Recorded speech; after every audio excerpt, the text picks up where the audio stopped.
Well, greetings everyone. We are finally live. And by we, I mean me in plural, because we've had some technical difficulties here. So, for the time being, you're just going to have to suffer through just being me. Tom will hopefully be here before long, and hopefully Nick will be as well. Until then, it's me. It's, yeah, as House Atreides says, lights, camera, and action. It's the Midnight Zed show starring Andre. Yes, that's exactly what it is. And as Natasha says, hey Natasha, our trusted wrench, fashionably late. That is how we roll, especially when it's just me here. It's the Andre show for the time being. Hopefully it won't be for long. But right now, it's just me. Well, actually, that's not true. It's not just me. We have the chat here. We have AJ Borgar who says, hail. We have Sander Hammerstag who wonders, is Tom looking for the internet again? Well, he better be, let's just say. And Dira Mar says, hail Andre and the chat. And Squishy Hunter says, once again, Nick is late. Well, this time he's in good company, so let's not hold it too much against him. There's other people that really should have been here, but that's how it goes. Neon Knight says, that's cool. Let's make it dark. Are you referring to me? Well, let's find out. Michael Miller wonders, when are we getting a Star Trek video update? I have quite a backlog right now, so best guess later this week. I don't think I'll be able to do anything till the end of the week, and by that I mean like end of the weekend. Best case scenario. Suferer family wonders or states another 6.5 hour stream. Well, we shall see. We never ever set out for having massive streams like that. They just kind of like happen organically. And then we see what happens. Who else we have here? Let's see. We have Marcos A, who says, "Hail, Andre," and Natasha says, "The Andre Show. Ask you all your money questions." Well, if you feel like it. Also, any Norse mythology questions, because I've been recording Norse mythology for Patreons all day. So those that have been waiting, it's about to come. And Emperor Pigeon says, I don't know, a solo show could be fun. Yeah, well, we'll see for how long that lasts. We have Mags. Mags says for $5. Thank you so much. Hail Midnight Sedge and chat. You guys always help me get through the midweek slump. Oh, well, our pleasure. We do our best. And Zach K says, Andre, that doesn't sound like a bad thing. You're referring to me being alone for the time being? Well, yeah, we'll see. We'll see. Who else we have here? There's a couple of more super chats I want to get through before we get started on the show. Oh, and we have Lady Riscolin here. Hail. E. Aprima is here, and glad to hear from me. Well, thank you. Daniel Andor Perch says, hello, Andre. Well, hello to you. And we have our first guest of the day, Andy Signore. How are you? What's up, my man? How you doing? Yeah, I'm good. Thanks for jumping on the show on such short notice. Look, I was going to watch today because I was excited you had Nick on to talk about this because I think that's a great perspective to go through. So I was a lot of fun. And then you were like, hey, come in. I'm like, hey, happy to be here. Always happy to be here. I mean, how are you? Yeah, awesome. Yeah, no, we do have Nick on today. He's scheduled. but he appears to be fashionably late, which is forgiven. But Tom is also fashionably late, which is a completely different matter. And then it's really, really great to have a co-host with me today to talk about everything else that is happening. Yeah. And speaking of co-hosts, we have the man of the hour here, Nick himself. Yeah. Welcome. I'm a giant face. Oh my gosh. I am. Do you turn it on? Do you not turn it on? I am so sorry for being late. I was looking in the wrong spot for the link, and I drank a little bit last night. So I was like, well, I guess the show's not on, so I'll just lay here in bed. And then I checked my messages in the other area of Twitter. So my humblest apologies, please. Yeah, no, that's quite all right. And Nick, it's a pleasure to make your acquaintance. Of course, I'm familiar with your work. I've seen you several times, but I do believe this is the first time that I actually speak to you. So welcome to Midnight's Edge. Well, thank you. Happy to be here. Absolutely. And my co-host for the moment is Andy Signore of Popcorn Planet. Hey, how's it going, man? It's been a long time. It's been a long. I'm a fan, man. Nick is a good guy. You guys are in for a treat today. I'm going to keep on the distance on this one because I have people think I'm biased on this Ray Fisher topic. I don't want to add to the drama. I'm curious to hear Nick's take on it all because I think it's going to be fascinating. Okay, well, thank you for setting me up with tons of pressure.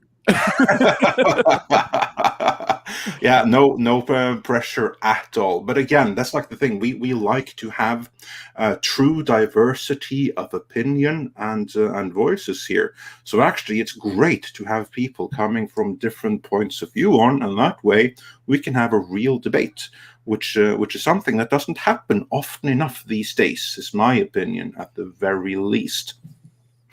But Nick, what's going on with you? What's new before we get into the main topic at hand?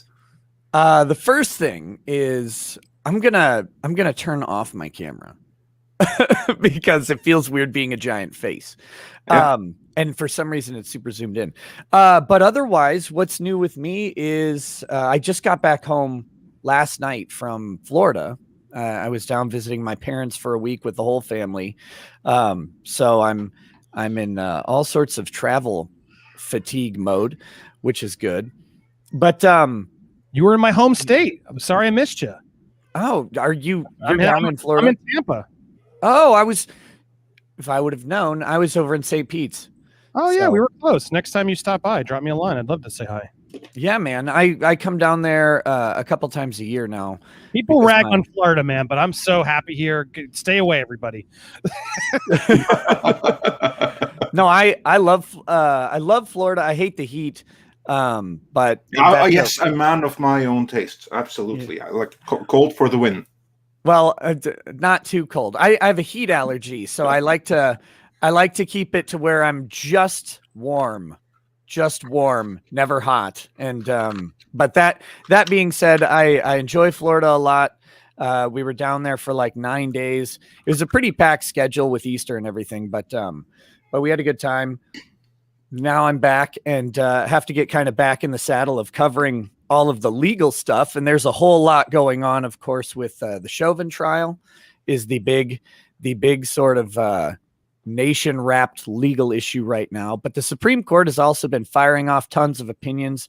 And one of them that I'm really I'm really interested to explore more is Justice Thomas had an opinion just 2 days ago where they dismissed as moot the lawsuit against Trump for blocking people on Twitter because Trump is no longer the president and is no longer on Twitter. So that they tried to sue for that even. I mean, that's derangement syndrome in full force.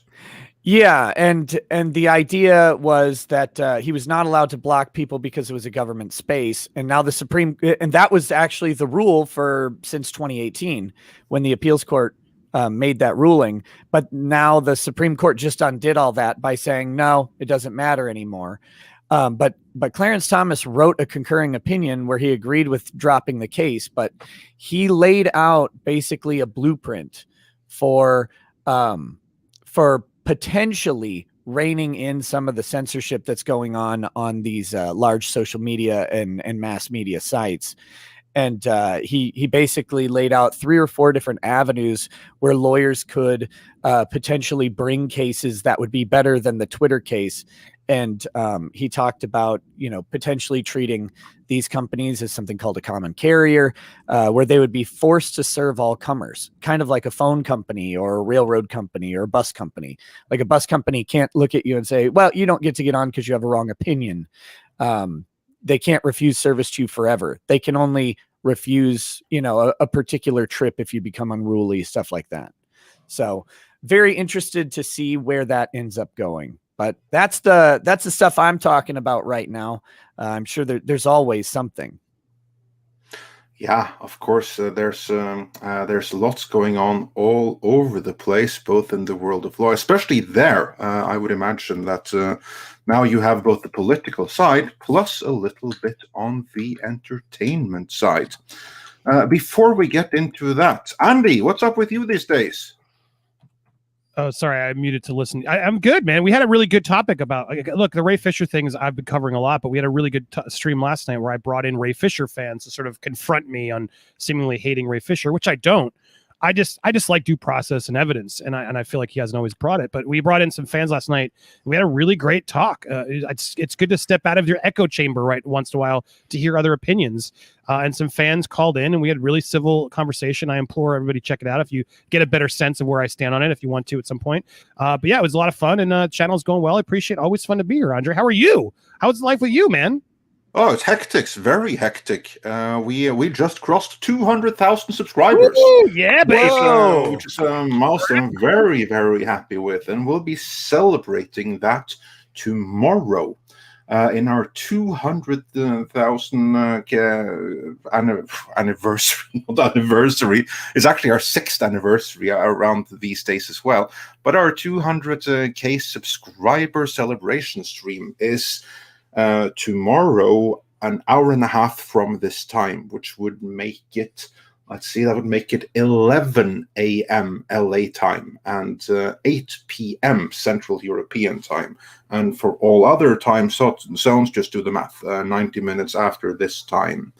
So yeah, exciting days, loads and loads of stuff to do. So that's awesome. But with that, gentlemen, let's get into the topic at hand. And before we start discussing the particulars, I'm really interested in your take on this, Nick. Let's go through what actually has been said, because this comes from the Hollywood Reporter, which published the full story yesterday, and it was published by Kim Masters, who is an entertainment journalist that generally doesn't like superhero stuff or anything like that. But she wrote this thing, and she even said on Twitter that this was something that was put up against the will of WarnerMedia. There was studio pressure against it. So yeah, this is something that WarnerMedia evidently did not want out there. Now I'm going to see if I'm able to share the article on the stream with you guys. Just give me 1 second here. Let's see what we can do. Yeah, here we go. You should be seeing it now. Stop me if I'm wrong. But basically, the title then is Ray Fisher opens up about Justice League, Joss Whedon and Warner's. I don't believe some of these people are fit for leadership. So that's some pretty harsh words right there. And the byline is that over the past year, the actor has assailed the filmmaker and studio in harsh but cryptic tweets for what he says was racist and inappropriate conduct. I'm not so indebted to Hollywood that I haven't been willing to put myself out there. And now he's ready to talk in this piece by the Hollywood Reporter.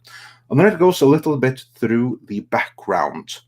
It goes through how you had Catherine Forrest, a former federal judge who conducted the WarnerMedia probe, because they did do a probe.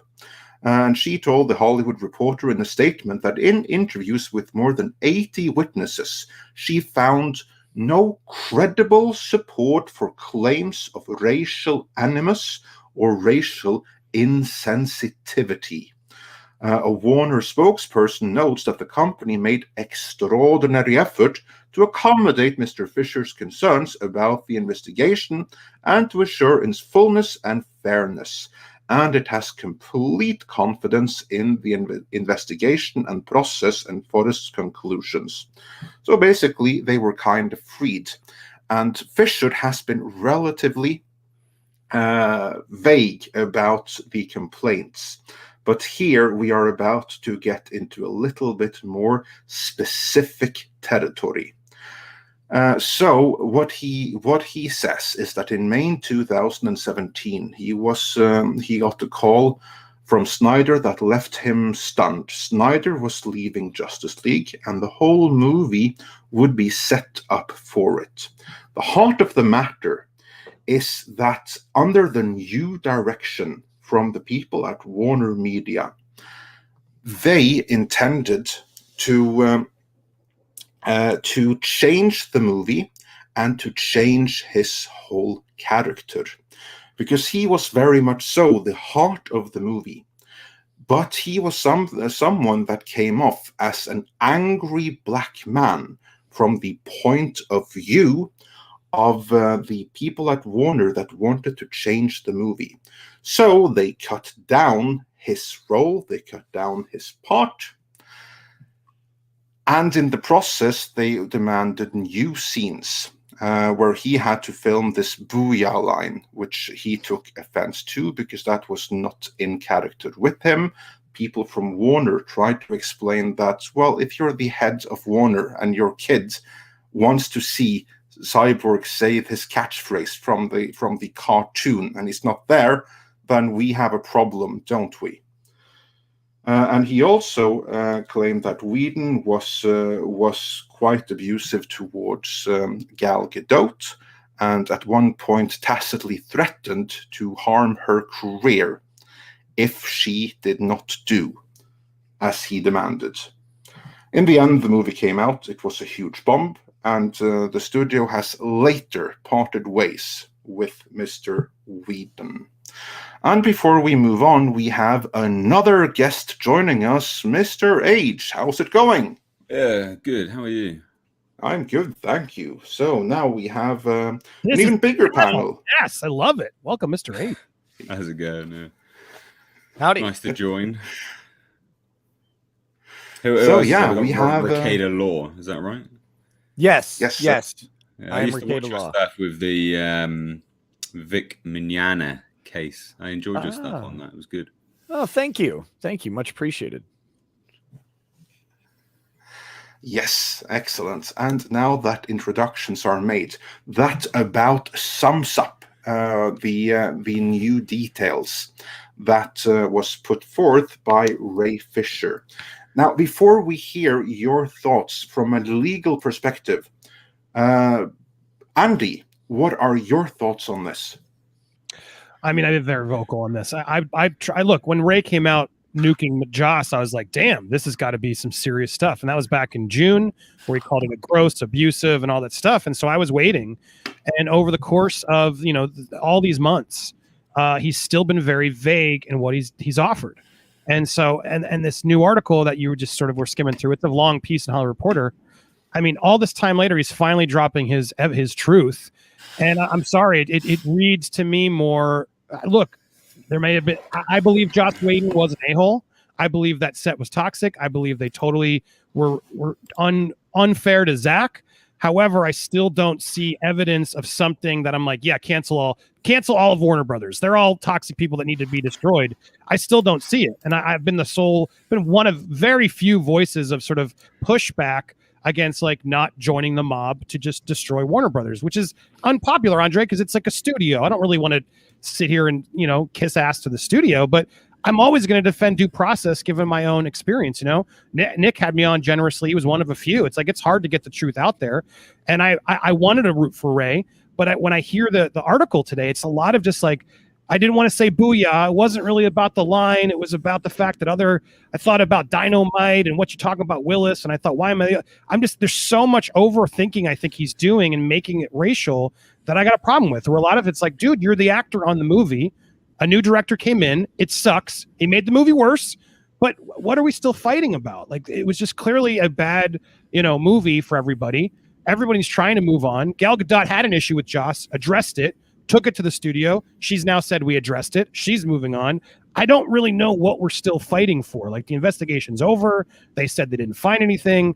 It's like a big conspiracy theory for Snyder fans, I guess. And I wanted to hear it, but I don't see the evidence. So I'll shut up now and sort of hear, because I'd love to hear some. Maybe Nick has some insight, or even Mr. H or you, Andre, that I'd love to hear. But I'm just like, I just don't know what he's still screaming at. Mr. H, what's he still screaming at? Well, nothing. He said nothing new here at all. I mean, I've been waiting for him to say something. Like, I would love him to say something which actually reveals things, but it's all subjective. None of this, like, abuse and unprofessionalism is a subjective term.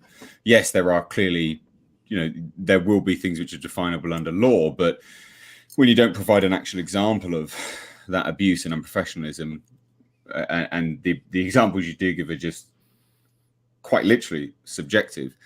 I don't care. I don't care about this guy. He's just a fucking cryball. He's the world's biggest douche I've ever seen. Like, this article is such a joke. I spent 34 minutes talking about this, and the massive red flag, and it was a huge red flag, was when they opened the article, and like, it's a few paragraphs down, and he says, "Oh, it's not actually about this anymore. It's not about the opening stuff anymore. It's actually about what happened afterwards." And that's how they close it. He wasn't taken seriously because his claims were not actually serious. And he's bitching and crying about the fact that he wasn't taken seriously. Like, a lot of this stuff, like, look, there are always three sides, right? There's his side, my side, and then the truth. And it lies somewhere in the middle. But, like, it's, I don't know. Again, what Andy says when you've got people going, say booyah, and he's like, "Oh, well, I thought about loads of other catchphrases, and, I was going to be the only one that was saying this." And you just go, no, like, that's you projecting onto the situation, Ray. Like, that is you literally seeing racism. Booyah is a catchphrase. There's nothing wrong with the studio wanting to bring in fans of the cartoon. There's nothing wrong with that. That makes perfect business sense. There's nothing wrong with that. There's even some dialogue in here where he claims Jeff Johns said, play it more like Quasimodo, and he dropped his shoulder, and Ray thought that there was a subservient body language. And I'm like, that's literally what Quasimodo walks like, you fucking pleb. Like, are you for real, mate? Like, seriously? I just can't get on board with this. And I'm sorry, if anyone believes this, you don't know what subjective is. Nothing here supports this. This guy has flip-flopped so much. He mouthed off, leaving an audio clip out there from this federal judge who did the investigation, was like, "See, I'm credible. She says I'm credible." And then the moment she wraps her investigation and says, "No, I didn't find anything," he's like, "She's not credible." And I'm like, mate, you can't have it two ways. Like, you're either going to use her to support your claim or you're not. Like, you either use her to back up your points or you don't. And someone in the comments actually made a perfect comment here and says, "Siege," says Aquaman, "my man."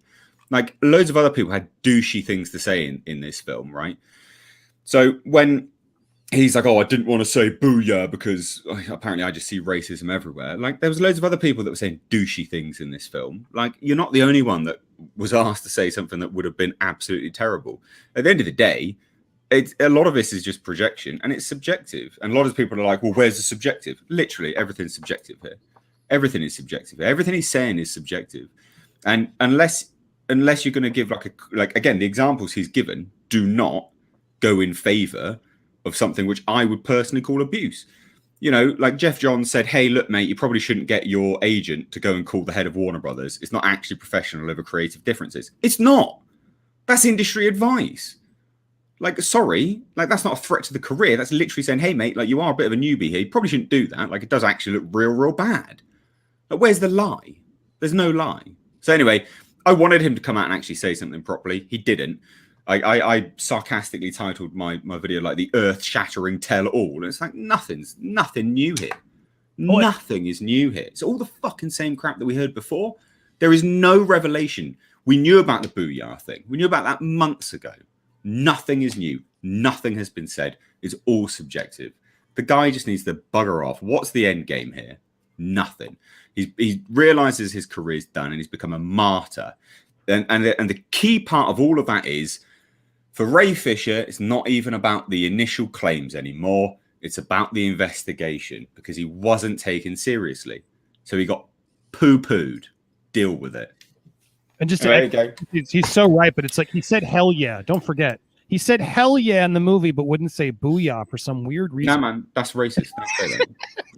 And he also threatened him, and you're totally spot on, Mr. H. Bravo. Yeah. We have, before I let you on, Nick, because I really want to hear your view on this. We have a number of super chats. I'm going to go through all of them in due course, but this one is relevant to the topic at hand. Star Fury says for $5, thank you so much. Okay, guys, I hear you, but would you please understand his point of view when it comes to racism? Unless you are black, you will never understand. And many of the topics that he brought up, like for instance the catchphrase, and also how he was told to walk like Quasimodo, which he then interpreted as walking in a more servile posture. Well, that's just uncultured. Like, mate, if you never even watched a Disney movie of Quasimodo, that's on you, mate. If you're going to look at a comparison of Quasimodo and go, oh, that's racism, like, you're just, mate, don't leave your house. Okay, don't leave your house, because you're going to see it everywhere. No, well, that's like his point of view. Now I want to hear Nick. Again, as Star Fury point out here, like this comes from his point of view, from being black.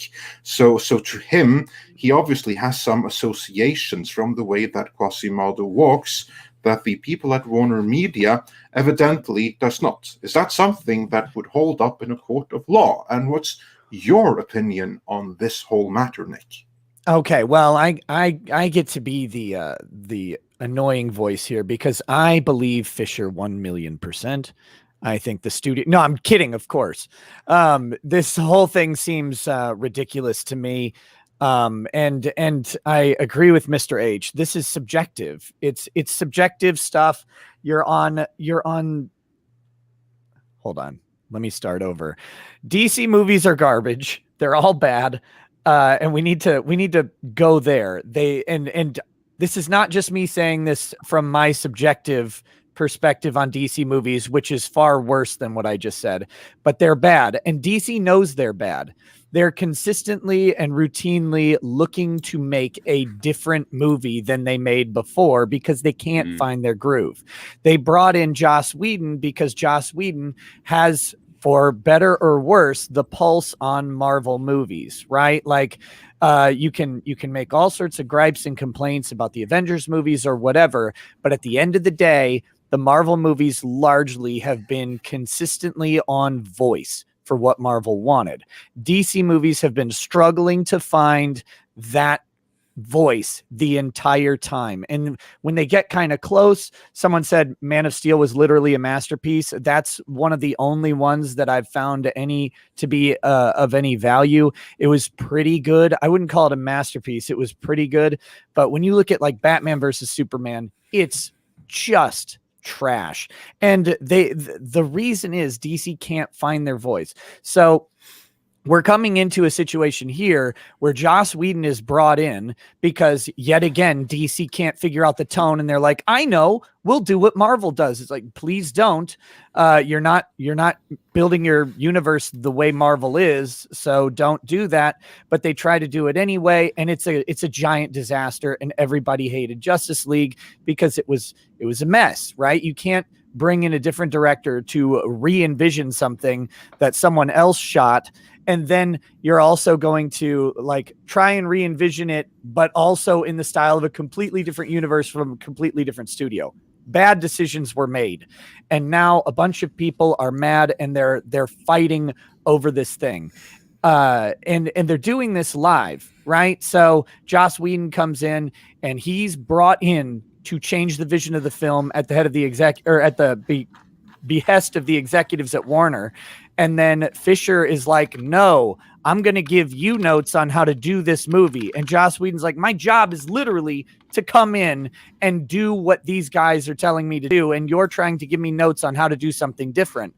And that's just not how it's going to fly. So I think you've got a situation ripe for these types of disagreements and subjective perspectives on what's going on, but the larger context always gets lost when you get interpersonal. We at least get to take it from like an aerial view, right? Because we're detached from all of the personal aspects of what's going on, where these people are like, "Yay, I'm going to be in Justice League. Oh God, it's awful," and we don't have to deal with that. So that being said, would any of this stuff hold up in court? I mean, no.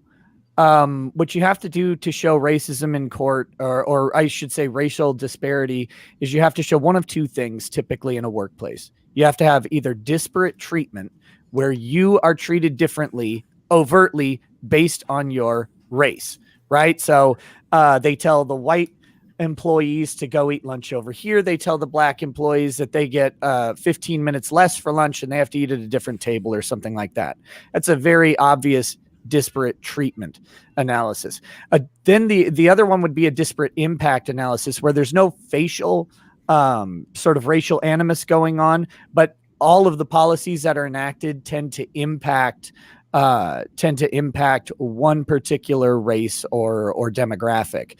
For example, if you had no policy on employee hairstyles, except you said no African braids, right?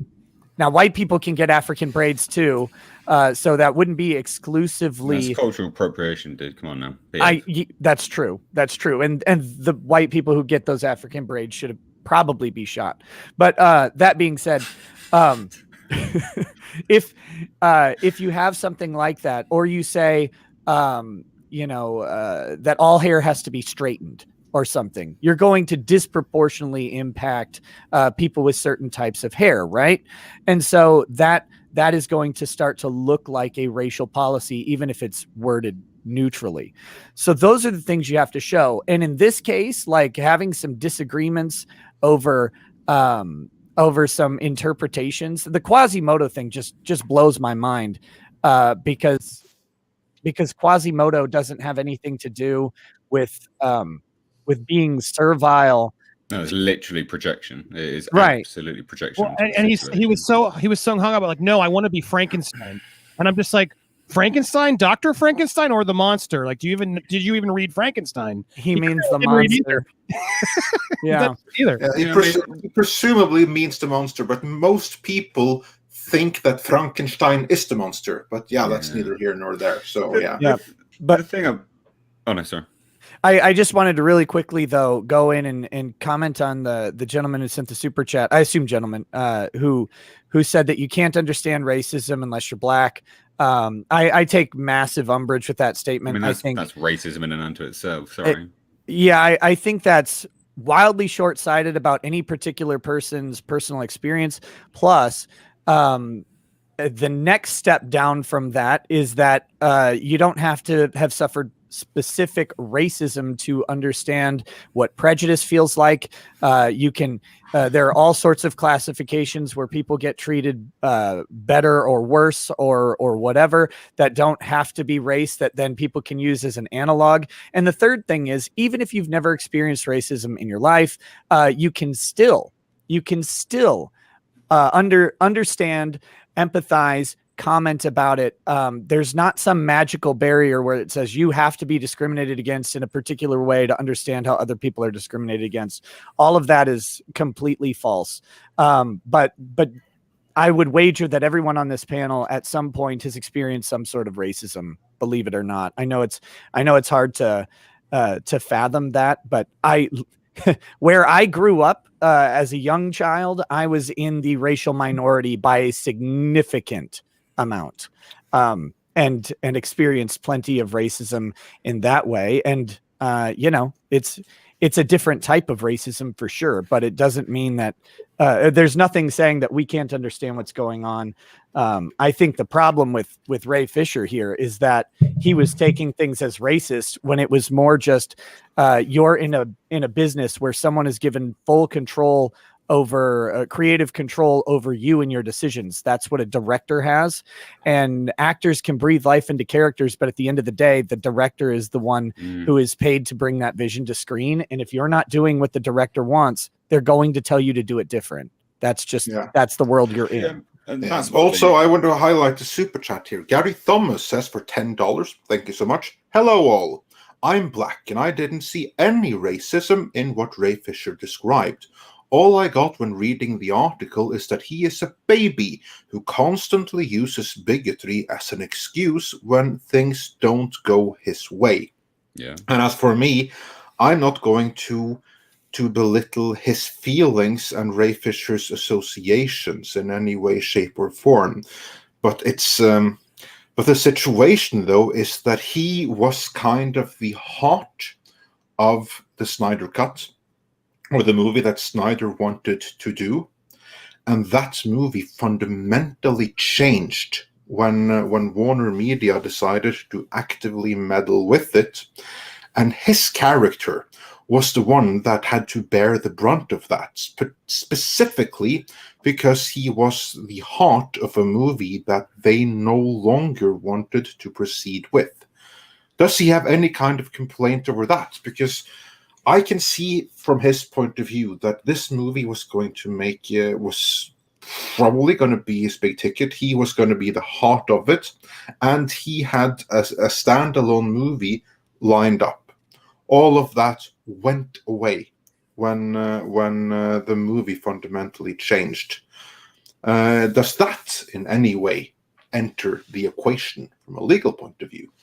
Only if he had a specific contract that the movie was going to focus around him, that it was going to be a cyborg story veiled as Justice League, and that if he had a specific contract that through no actions of his own was broken for a follow-up movie. But look, having someone tell you, yeah, we want your character to be the main focal arc of the story, we want to give you a more complex thing, that I don't want to presume what exact conversations happened, but there's also a lot of ways where that can be, we're introducing a character that people may not be as familiar with into the universe. Because personally, like I know a lot more about Wonder Woman, Aquaman, Batman, and Superman than I know about Cyborg. And I know more about Flash too.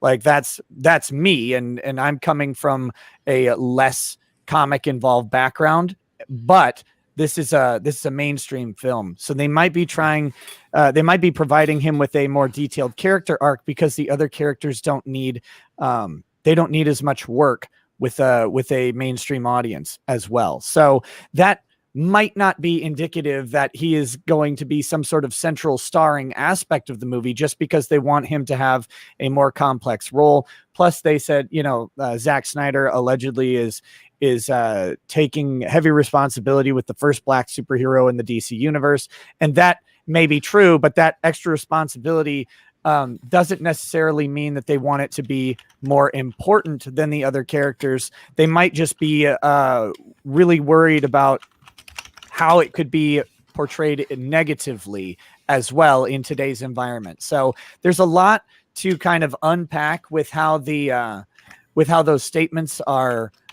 presented, and we don't know exactly what the motivations are behind them. There's one statement in here which was really phenomenal in this line, where you could honestly take it either way. I'm gonna find it in a minute. I'm scrolling through the article. Once I find it, sure.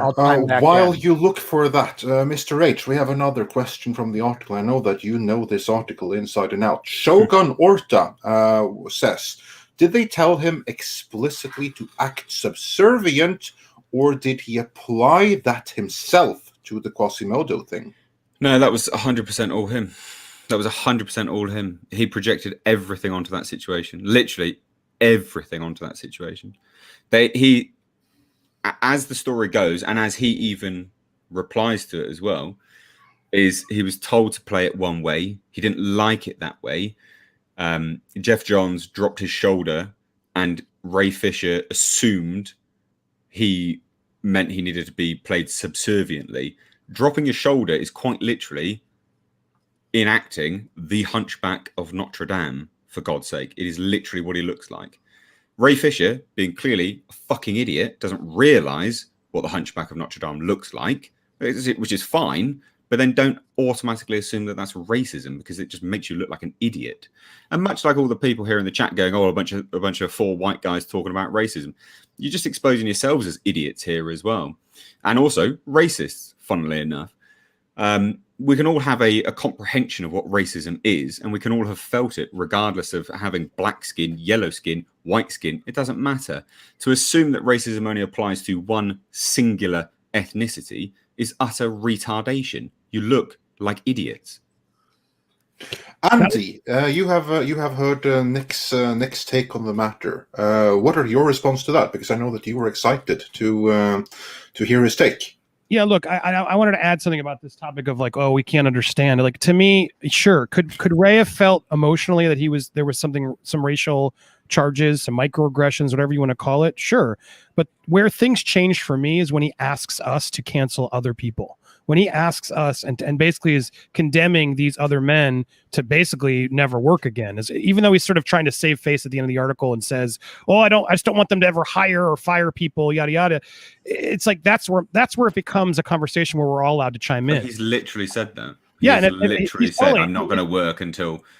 Accountability over entertainment. We've been doing for months, and the reality is, yes, at that point we are allowed to chime in and decide as a community, should these people be scorched earth aside. Like I have personal experience with this because that happened to me. Like someone specifically lied about me. I see people in the chat still saying Andy's a rapist. Like I'm not, and I proved that. But once the story goes out there, and once you go on social media like Ray Fisher does and starts spouting what he says, it becomes fact to his fans, and he's arming a legion of fans to go after not only these people but the studio. Like let's step back and remember, this is the studio that finally righted the wrong of Zack Snyder and greenlit the Snyder Cut.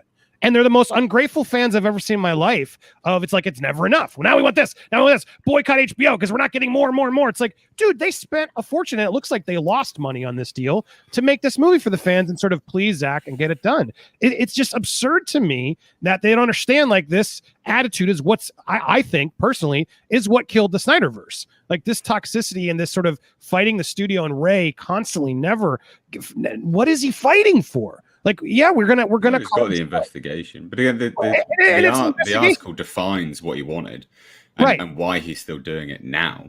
You know, he says he said it multiple times, but it's like you nailed on the head earlier too. I've said this in my videos, but it's like Ray wants an investigation to prompt his results. He doesn't want an investigation to actually be a third-party investigation. And he wants might go through it, things right, and say like, well, Ray, it looks like these hearsay things you heard about an angry black man.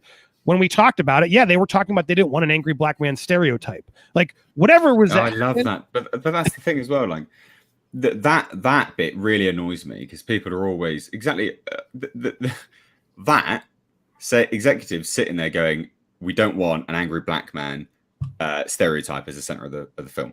That is actually a perfectly legitimate concern for a studio who do not want to appear racist. When you have progressives cry out about every single stereotype out there, you will get hypersensitivity. To disregard that now is total nonsense. Like that's a perfectly fair argument to make when the industry currently is hyper aware of these things and they're trying to be careful. So to say that in itself is racism is total nonsense. You have you've literally cultivated an environment where people have to be aware of everything. You progressives, you wanted racial optics all the time. You wanted everything to be seen through an ethnic gaze. You got it. This is the result. Sorry, this is the result. You can't complain about it now because people are going, "Oh, shouldn't be aware of that." Well, you want to be hyper aware of ethnicity all the bloody time. Well, you've got it. This is the end result. I found the line in the article, and I want to bring it up because this is how this stuff gets distorted. So here's the line. It says this is about whoever Nadria Tucker tells THR that Johns objected when a black female character's hairstyle was changed in scenes that took place on different days. Quote, I said black women, we tend to change our hair frequently. It's not weird. It's a black thing, she says. And he said, no, it's not. What is not? Is it not weird? Is he agreeing? Is that an affirmative statement? Or is it not? Read the next paragraph, because they distorted it even further. He said, no, it's not. And then he said, because I had a black wife who clearly dealt with this all the time and he saw it firsthand. And then they used that soundbite to say, oh, he played I got a black friend card, so he's not a racist. No, he brought that up specifically talking about the fact that she said, how would you know? Because he had a black wife who literally must have changed her hair or not. As everyone in the chat is saying, you can't have an opinion on it if you're white, all right? Or, if you're not black, you can't have an opinion on it, all right? Don't. You just, that's racism. Yeah, but that's what we have the law for, isn't it, Nick? Well, I mean, first of all, I have to say this, even though it's kind of unpopular, but it's not illegal to be racist in the United States. It's actually... I think it is in the UK, as far as I'm aware. Yeah, well... that really surprises me. Well, it absolutely is in the UK and many places in Europe too. And what you're referring to, Nick, is like attitudes, as long as you don't express them in any kind of way, right? Well, no, actually, weirdly, perhaps for some people it's weird, you can go out in public and you can say all of the racial slurs that you want. You can direct racial slurs at people. You can treat people generally poorly. What you can't do is physically harm them, or anything else. But in the U.S., right now, it is still legal to be racist. We have protections on your thoughts and protections on your speech that supersede other people's feelings. Now, I'm not saying anybody should be racist or anything like that, but so when it comes down to this stuff, if it's mere words that are going on and the treatment remains consistent, then there isn't anything legally to bring into that. And let's say that Joss Whedon is super racist, even though I think that his history of casting and directing makes that questionable. But let's say, for argument, Joss Whedon is super racist, but on set he treats everybody the same, which is that he's an asshole to literally everybody. That doesn't mean that he only gets pinged for being an asshole to the people he's racist against, for example, because there's lots of reports that Joss Whedon's an asshole, right? Like that came out about Buffy and Angel and his interactions with Charisma Carpenter. I mean, don't think anyone denies he's an arsehole. Like, we all know he's an arsehole. Like, it's well documented. But yeah, the whole terminology of abuse and things like that, it is subjective, and when you can't actually reveal what was actually said to define what the abuse was, much like everyone else has actually done now. Hence why most people go, yeah, Joss Whedon's a bit of an arsehole, like, because loads of other people have spoken up. When this one person cannot be bothered to actually say what has happened, and the things that he does say that have happened are, well, milk toast at best, and projections. I mean, you're just going to go, yeah, nah, shut up. Yeah, it's a wild thing. So, because legally there's not much you can do. So on some respects, Ray Fisher is doing what his option is. He raised the issue to Warner and got an investigation going, which exactly why Warner did the investigation. It was to attempt to quell the social media brigade that was going to come if they didn't do it. Everybody should learn to stop acquiescing to any of these sort of brigades at all, because you can never do enough. And Warner is getting that now, right? They're we gave you the investigation. We brought in a former federal judge. We did all this stuff, and you're still not happy, and you're still saying all the things went down, and we can't find any of it. You're unwilling to do. Well, that's because he doesn't want the solution. He wanted to be heard, and he wanted to be heard by social media, because that's how people operate today. It reminds me of this sort of lecture I was hearing years and years ago with my wife. We were early married, and they were, I think it was at a church Bible study or something, but it was basically talking about how women will tell their husbands about their problems, right?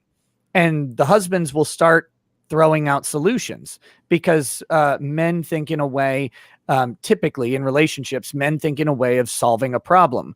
When the woman wasn't actually looking for her problem to be solved, she just literally wanted someone to listen and hear about the things that were going on. And if you start to look at what's going on with social media, that's what people want. There isn't a solution to the mob. Like, the mob doesn't care. They don't want you to solve the problem. You cancel one person, they're just going to find the next person to cancel, and the next person and the next person. It's not about the canceling for these people. It's about the complaining. It's about expressing their virtue, airing their grievances, whatever that is. And until people start realizing that, we're going to see this shit continue, and no one's going to ever satisfy these people. But you just have to let them scream. You have to let them scream and not react. There's one thing that I find particularly and interesting, or maybe ironic here, and that is that John said that they were specifically trying to avoid an angry black man stereotype. So they did the changes they did to Ray Fisher's character specifically so that he wouldn't fall into a certain stereotype. Could it be that they tried to do this from the best of intentions and it just backfired horribly?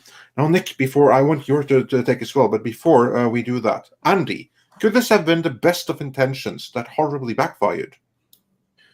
No. I mean, maybe, sure. I mean, I don't believe anybody was trying to purposely be like, I'm going to cut out all the people of color from this film. I don't see any evidence of that. In fact, Ray has put out other accusations similar, is why I have trouble believing him, because it's all about credibility. And it's like, I want to believe him if something happened, just like Mr. H. But it's like, he talked about how they lightened the skin color of extras in the film earlier. And he did that in a Forbes article, and the writer of that Forbes article got fired. And then at the same time, Joss Legal finally spoke up and was like, what are you talking about? I had nothing to do with that. That was Zach's editors when that happened. And so this huge racist, accusation was thrown out by Ray. And that was in October. Notice he's never brought it up again because it wasn't real. Well, it also wasn't in that tell-all. Right. Well, that's what I'm saying. He didn't bring it back up because clearly wasn't real. And so it adds to this fact of, like, I think Nick's spot on. It's like, he wants attention. He wants to be heard. And I feel for him. I do think that the role got cut unfairly, but he acknowledges in the interview that, it was all because he was emotionally charged by Black Lives Matter. He admitted that in the article. Yeah. And the article also admits that Warner Brothers feels like Zack Snyder was pushing, was sort of pulling the strings because he had his own issues with Warner Brothers, which I think were justified. I actually stand with Zack more than I stand with Ray, but I think Ray was just trying to stand up, and intentionally or not, they sort of teamed up to sort of take down the studio. But I had a question for Nick, because because of legal advice, like, Ray has been out there saying, like, well, sue me for libel if I'm lying. They won't sue me because they know I'm telling the truth. And it's like, what? They can't. They can't when there's no actual accusation. Exactly. It's because he hasn't been specific. I'm curious from a legal perspective, Nick. Could they even what could they sue him with? Like, don't you have to be specific in your charges for, even if you were to consider a defamation or something like that? Yeah. You have to be highly specific. He has to make a statement of fact. And not opinion. And everything I see in this article is an opinion here. Even like the Quasimodo line, there's nothing defamatory about him saying, do the Quasimodo and stooping with the shoulder. Those would be facts, but they're not defamatory statements in any sort of way. Slander, not libel. Sorry, did I make the mistake? What is that technically? What would that be called? Okay, so defamation. Yeah, what's the difference between libel and slander? Defamation is the catch-all term. Slander means spoken, and libel means written. That's it. So you could just stick with defamation. It's the easiest way to combine written statements and spoken words. But Yeah. So, but until they get to a specific allegation that something was done that is factual and not, I felt this way about X, which is an opinion, there's nothing to sue over. They'd get destroyed in court immediately, because it's just, well, he said that we were racist and we disagree. Okay. Now, if he says they treated me different, they gave me different, they gave me a different dressing room that was 8 square feet smaller than all of the other actors or something like that. Well, then they get, those are more specific statements, and then he might be treading towards libel. But yeah, the best way to make a bunch of noise and insulate yourself from a lawsuit is to never make a specific claim. It's great. This is what I've been saying from the start, so I'm glad you confirmed it. Yeah, that it really does feel like that. What makes me more angry at Ray, and why I've been following the story. And Andy, why do you care? Because his intentions are showing. It seems to me like, and again, I'm assuming here, but it really does seem like he has had some legal advice, and they're like, just don't get specific. If you keep it vague, you can keep stretching this out and doing what you want. Because I don't know about you guys who are watching. If you're wrongfully accused or abused, you want to like say it. If you're out there, especially on social media, for the attention, like you want to get it out, or if you have your truth, you want to tell it to every outlet you can. But instead, it's like he's stretching this out. He's being very vague in his tweets. He's going on to like YouTube channels that support him 100%.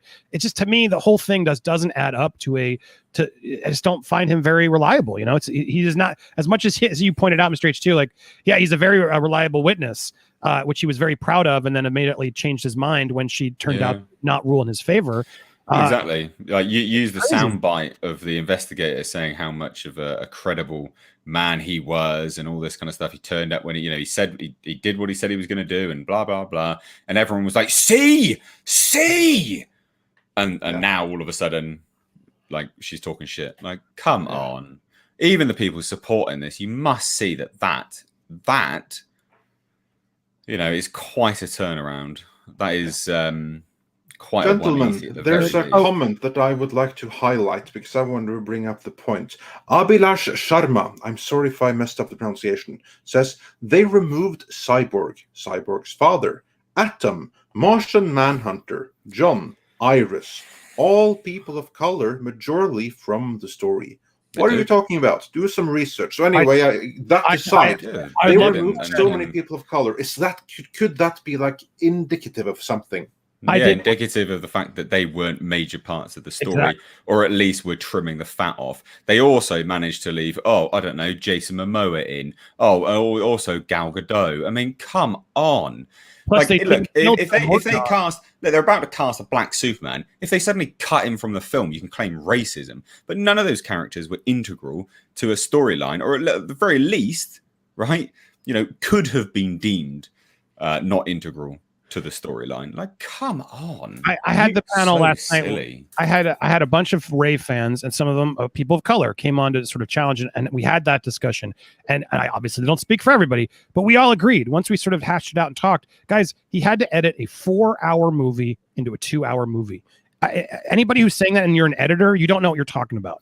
Editing a project down that much is torture. Like, you have to really make significant cuts. And that was the mandate from above, that Zach had agreed to that same mandate to deliver a 2-hour cut. Well, so is it Kersey Clemens? Requires cutting a lot of the non-essential characters. Any supporting characters. Let's go through it. What is it? Kersey Clemens, Iris West. What is she?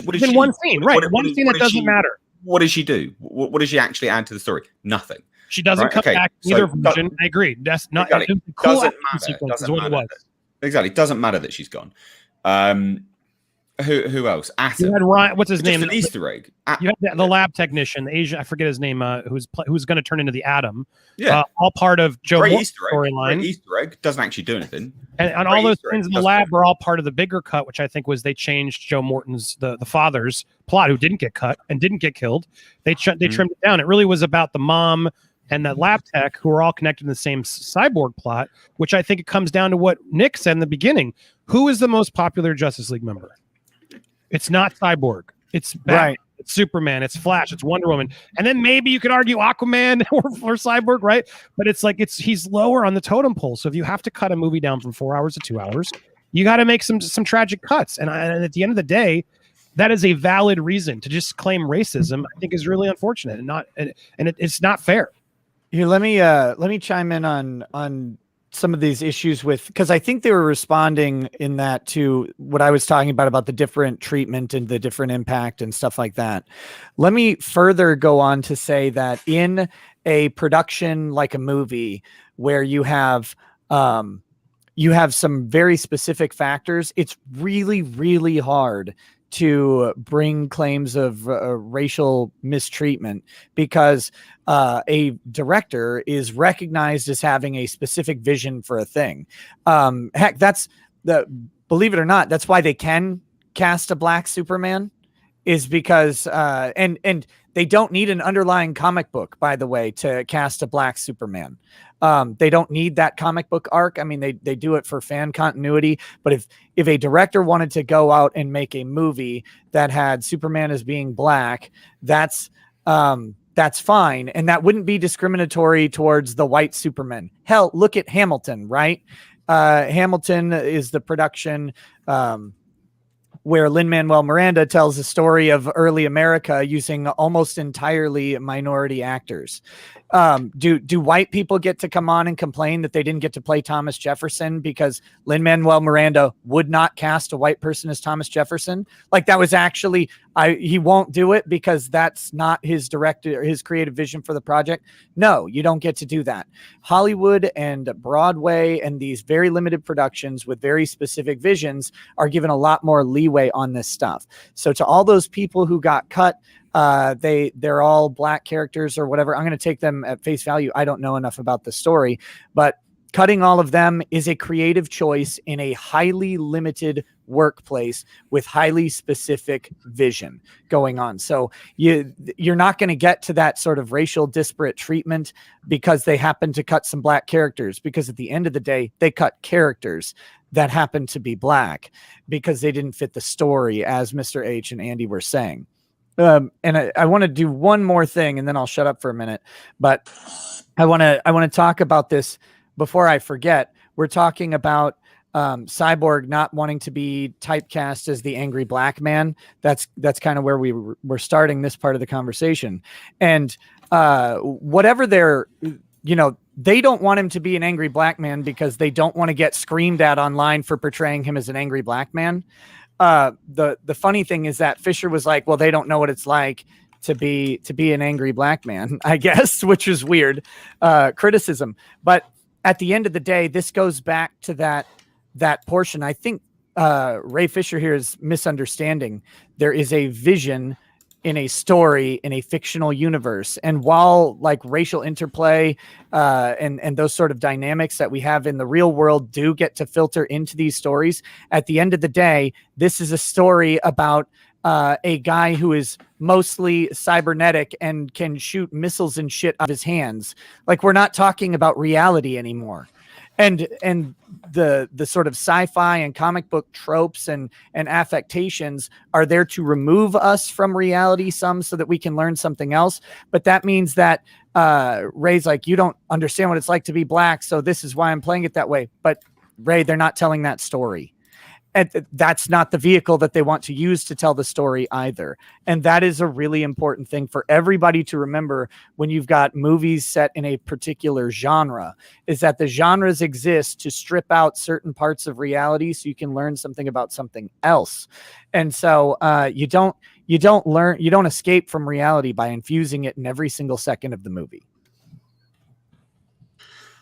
Oh, that's very, very true. And with that, I think we have covered basically what there is to cover about Ray Fisher himself. However, there is another person that is very relevant in this article, and that is actually getting, in some ways, more blowback than Ray Fisher, and that would be Joss Whedon himself. He is one that also is addressed in no, shall we say, polite terms. There's very, very few nice things said about him. We know that Gal Gadot had her issues with him that were also raised, although it isn't specifically mentioned here. We have previously heard the story about how the Flash basically landed with his face in her bosom and Gal Gadot wouldn't film it, so it was a stand-in that filmed that particular scene.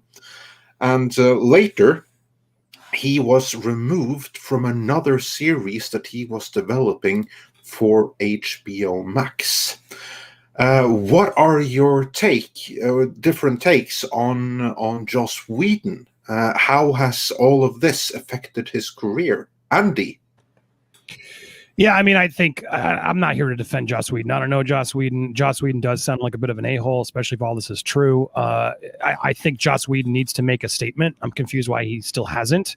I know from my own experience, being silent doesn't help the cause. It only makes you seem like you're just acknowledging what's out there. Whedon has responded when there's been something specific. Such as that lighting the coloring of the skin tones. His lawyers went hard on Forbes, and now Ray hasn't said anything else. And I think that's why Ray seemingly has stopped talking about Joss as much. He said it. He's moving on to the sort of investigation in general. But look, I don't think Ray shut down Joss. I think Charisma Carpenter and the cast of Buffy did that, and Angel.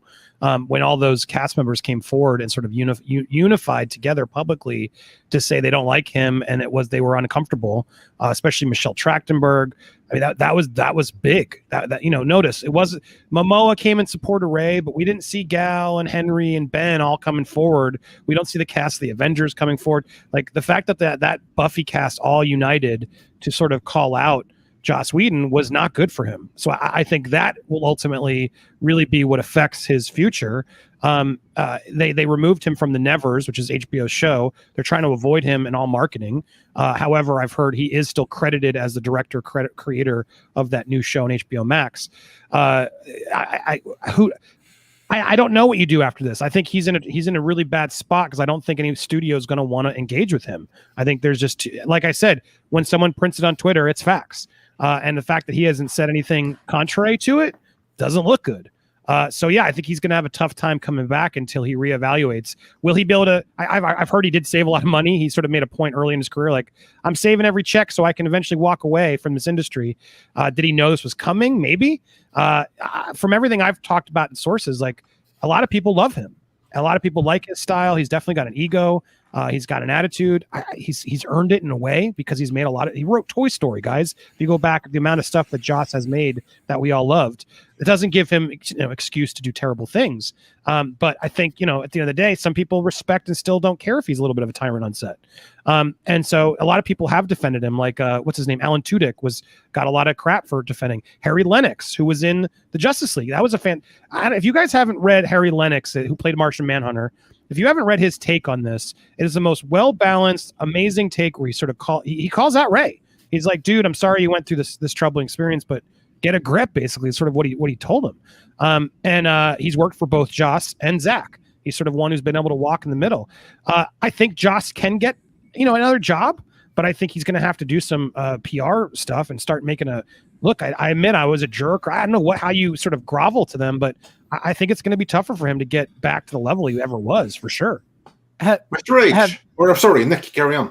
Have none of these people done theater before? Like a director is a dictatorial asshole. They're the director. Like that's their title. It's a manager. We've all worked with arsehole managers. Bad managers, exactly. That is all a director is. They're a manager. I mean, there's a lot more to it than that, but they are just a manager. And there are some managers that you've worked with in life that you can be jokey with, you get along with. They'll take, your criticism on board. They'll take your comments. And then there's some managers out there that will just tell you to shut the fuck up and do your job.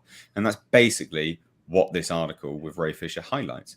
And more important, they'll tell you, just brief interruption, they'll tell you to do your job in a particular way that you disagree with. Yeah. Like that's remember, happened, isn't it? Do you guys remember when Megan Fox called out Michael Bay for being Hitler on set? Oh yeah, he's still. That was a good example of what Michael one more time. That was an example of what Michael Bay giveth. Michael Bay can take away. Yep. Megan Fox got the shaft on that. I think that was unfair. But she didn't work again, but he continues to work. Look, it's about whether people in Hollywood want to support you is at the end of the day, or if you can have your own audience and they can support you instead is really, I think, the world we've crafted right now. Like if he has a fan base that will pay direct to support him, like they're doing to Louis C.K., etc., then he can continue to do whatever the hell he wants. But it does seem like Joss, he's very liberal. Like I think he wants Hollywood approval. You know what I mean? So I think in that way it'll be tougher for him. Like look at James Gunn. James Gunn's all about he shut up, apologized, took the lashes, and stayed silent for so long that he earned back the graces of liberal Hollywood. It's a hard thing to do, but you got to bow to the knee, right?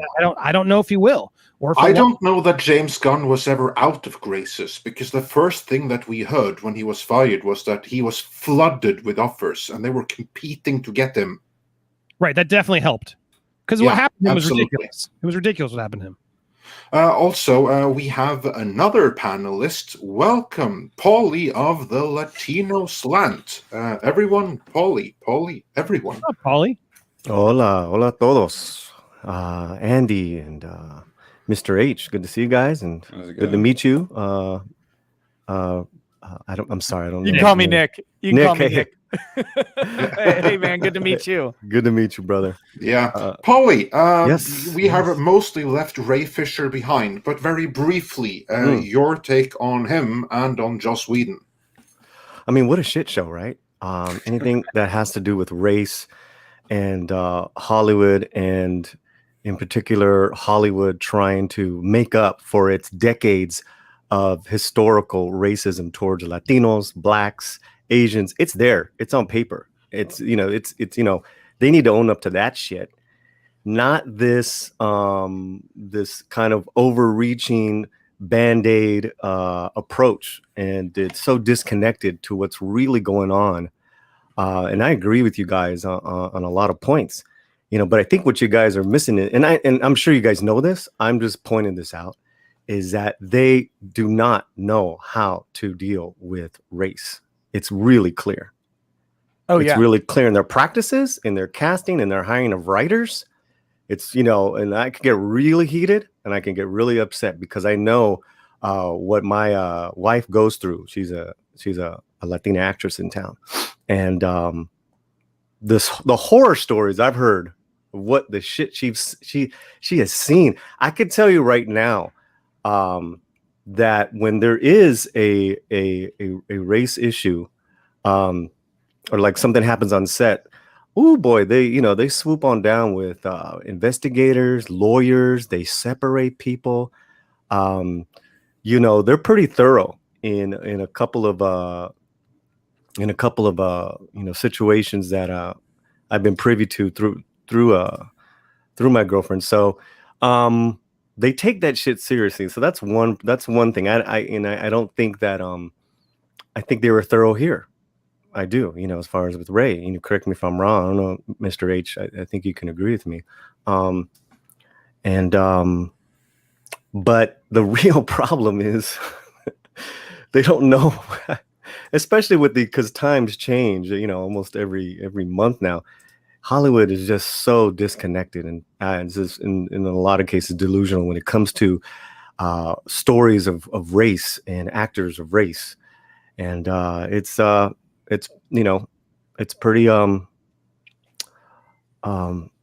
disappointing, honestly, So those are my initial thoughts. I agree, man. I agree. You can see it's someone play acting, right? Like that's Hollywood approaching the race issue. They know they have to do it. They know there's some way that there's a long history of racial exclusivity in Hollywood. I think they are. The funny thing is, I think less like direct effort on their part would maybe be more beneficial to like kind of let people's normative behavior nowadays, which is typically outside of social media and stuff like that. I think less race focused and more just people focused.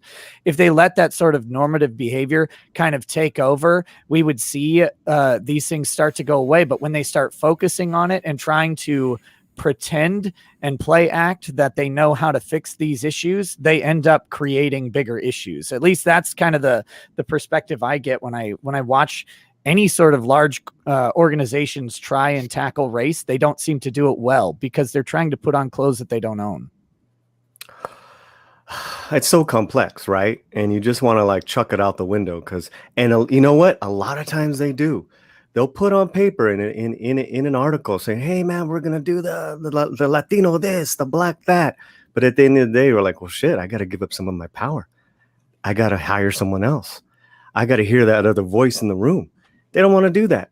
They'll say they want to do that, and if they do come through with a product, it'll be shitty, or they'll just say, "No, we're gonna go a different direction. We've casted a wide net, and this is who we've gotten." Black and Latino actors have heard that for decades as far as going out for roles. We're casting a wide net.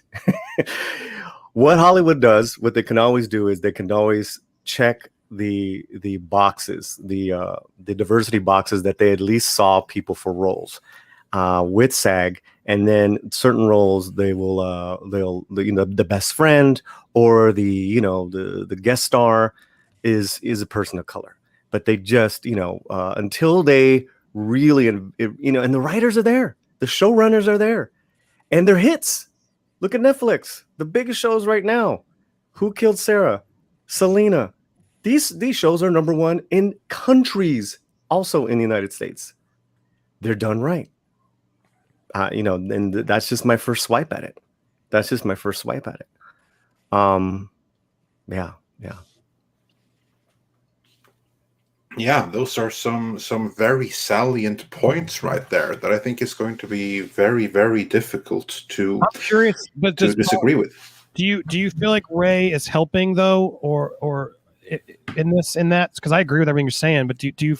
Because I've had conversations with people of color like Ray's not helping. Like Ray makes serious issues seem more petty and not as important when he builds it up like this. I'm curious. What do you think about that? Yeah, I mean. Maybe he, I don't know what happened on that set. It's all about what was said. And, I mean, there's been like one words or one lines where, some creator director said the wrong thing. And, that was the end. That was been revealed in the article. And I just want to take this opportunity to address some little tit in the chat. Someone goes, Andy and Mr. H is silent, as if being silent and respectful to people is somewhat wrong. We've all been silent with respect to anyone that was speaking. Yeah, exactly. That's basically I'm confused what the argument is here. What we're racist now, or we're like what is it? A Latino comes on here and we're respecting him. Oh my god! Like fuck me. You just can't win with these dipshits. And one of these idiots in the chat literally called you, Paulie, the token person of color, which is utterly disgraceful. And this person was calling everyone else a bunch of white dudes that don't understand racism. It's like pot calling kettle black here. And like, fuck me. Anyway. I identify as black most of the time too. So, I mean, if they could just cut that out right now, I'm very offended. I identify as a tree. That's apparently a thing. Well, let's just say for this I panel, identify Paulie as a valued member of the Midnight Edge community who has been here for a long time already. So, yeah. Let's just say right now, everyone on the panel, you're honorary Chicanos. Let's move on. Yeah. Yes, honorary what? Honorary Mexican American. You're a Chicano, brother. Here we go. Chicanos are not just Mexican American. No, it is. It's more than that. It's a state of mind. But I think what so here's a counter opinion to you there, Paulie, is you're speaking about this purely from an American standpoint on Hollywood, and that's the thing here as well, is like you're definitely right in terms of Netflix, massive shows, watched all around the world. But Hollywood does have to appeal to the world as well, and like trying to do the problem I find with Hollywood, and this chat actually represents it really nicely, as does most chats when you start to talk about race, is that it's 9 times out of 10 it's all American, and it looks at race through a very American slant, and the American view of race is actually very unique. Very, very unique, and I can assure you of that.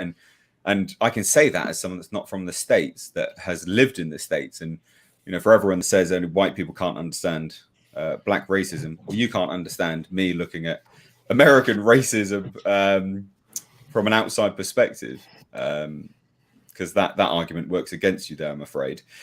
And I think that's part of the problem, is that, you know, Hollywood caters to that very specifically. It's not actually universally viable. It's really not. Like, you know, it would be like I don't even know if you guys would have seen it.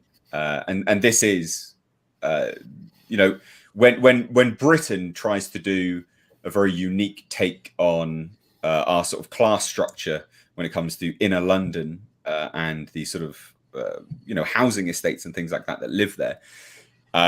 Those movies don't do particularly well. They genuinely don't do particularly well. You know, they are seen to perpetuate, you know, a narrative that, well, you know, isn't particularly appealing to watch. But it's definitely different to, you know, Hollywood's perspective of American race. And I see some people in the chat agreeing with me, who I would assume is either from Europe or the UK, and I think that's important as well to separate them genuinely, because Hollywood is Hollywood, and it's looking at race through a very American lens, and it's not universally appealing at all, and it's not universally viable to watch. Yeah, no, this is indeed a point, but I think that we have said 2 points, right? And Andre, Yeah. Mr. H made 2 points, right? About the global view of racism is separate than Hollywood, right? But all of the globe looks to Hollywood for their entertainment, right? We don't look to that's what I the mean UK, about we don't look viability. to Africa, we don't look to, you know, Thailand or China or Japan. The world, it loves Hollywood and its entertainment. That's technically, Right? I would disagree with you there. There are many fantastic high-end British films that have absolutely stormed the Oscars. Absolutely. So I would But disagree with that. But okay, also, all right. So yeah, but outside of James Bond. You're whoa, come on now. Well, I think you're missing the viability aspect, is what I mean. Yes, they may look to it, but right. it I'm just doesn't saying, mean like, that as they Hollywood, you accept know. it, is my point. That was the main focus there. And you're absolutely right. But with that, you know, that lens of race is, you're right. We're talking about, you know, American, social racial problems. You're absolutely right. And they're not addressing it properly. They're not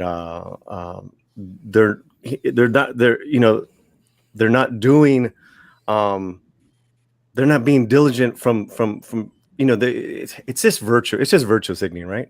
That's what we're talking about. Oh yeah, no, 100%. Right. But Right. I think other countries see through that an awful lot more. Well, Because let me again, tell like okay, I agree with you. lens that is I shown agree with you, but as you know, as this American, I see through it too. Oh If no, that's no. what- Again, I'm not saying you're not blind to it either. You know, Right. that's not. That's And not what I'm what saying, Mr. H, is that literally roles have been taken from you know, as far as casting, gotten the job, they've been changed at the last moment from a Latina to other, but and that happens every day. Yeah, I'm but just let me saying. show you a completely different side of that then. Yeah. And people in the UK and Ireland will be 100% in agreement with this. The amount of British actors that play Irish Republic characters is massive. Absolutely huge. This is not just down to race. It happens all the time in every aspect. And that is rife in the UK. It is so big because, you know, part of the UK Board of Film, they give money, and this is Irish casting agencies. And again, you know, Yeah, sure. people in the chat probably won't know this, but Irish casting agencies will hire an actor from the Republic of Ireland, and then at the last minute, boom, swapped out for someone else that's British to put on an Irish accent. It happens all the time. It happens all the time. Now, you could say that, you know, very specifically in what you're talking about, it's racism.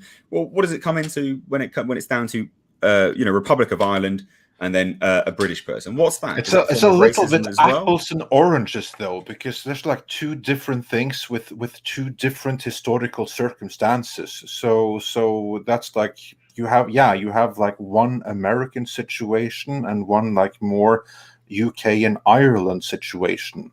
Of course, there's going to be some parallels, but still, it's not the one-to-one relation there, is it? Well, it's a good point. Well, no, it's I think actually it's a actually good point. universal. And listen, I totally agree with you. You know, they and only to the ears of people who are from different Latino countries, we'll see a movie that's cast and the family and their accents are just all over the place, and they're supposed to be from New York. Precisely the same with Irish people. Right, They will watch exactly. British people play it and they go, right. Hey. No, so what you hope for is that they're the best actors, at that point, right? That they're the best. That they're the best. But even though they're the best, it's like then there's those cases where historical characters are played by non-Latinos. Argo, Ben Affleck, Jennifer Connelly, Beautiful Mind. She was Latina. That's a real lady. She was a Latina. So how, and it's Ben Affleck, of course, that he can do anything he wants. Absolutely. However, there's another opportunity and decades of opportunities that did not go to a very talented Latino actor. So what have a lot of Latino filmmakers have done? They go and do it on their own. And they have, from moderate to high success. And leading that charge is a Robert Rodriguez type of a filmmaker. Can we point of personal privilege? Can we stop referring to the Irish as people? I mean, come on, guys. This is 2021. This is 2021 here. Point of personal privilege. Can people never ever utter the phrase "point of personal privilege"? We're adults in this room, but this is not the Social Democratic Youth Foundation of America or whatever the hell that thing was. So, yeah, but with that, I do feel that we have covered this topic very, very adequately, and I don't know if there is any solution to racism in Hollywood or in filmmaking at large. So we can highlight the issues, but what's going to be done, that's a little bit out of our hands. But Nick, since we have you here, and this is something that the chat has been asking for a very, very long time, because Ray Fisher, that of course is the most active thing right now, and of course it's your opinion that he probably doesn't have a case. That certainly was the case of the lawyer and former federal judge that WarnerMedia hired to carry out the investigation. But there are other people that are in a position where legal matters may be at hand. One thing that many have been asking for is Gina Carano. Since we have you here, everything that went down from her public firing, which is one thing, but then they added this claim that her attitudes are abhorrent, and there have been numerous cancellation attempts since. And only last week we had this former U.S. senator who went on with what's his face, this Bill Maher, where she essentially called her a Yahtzee. What I'm wondering is, at some point, isn't there a legal case to fight back here? Well, yes, maybe, and no.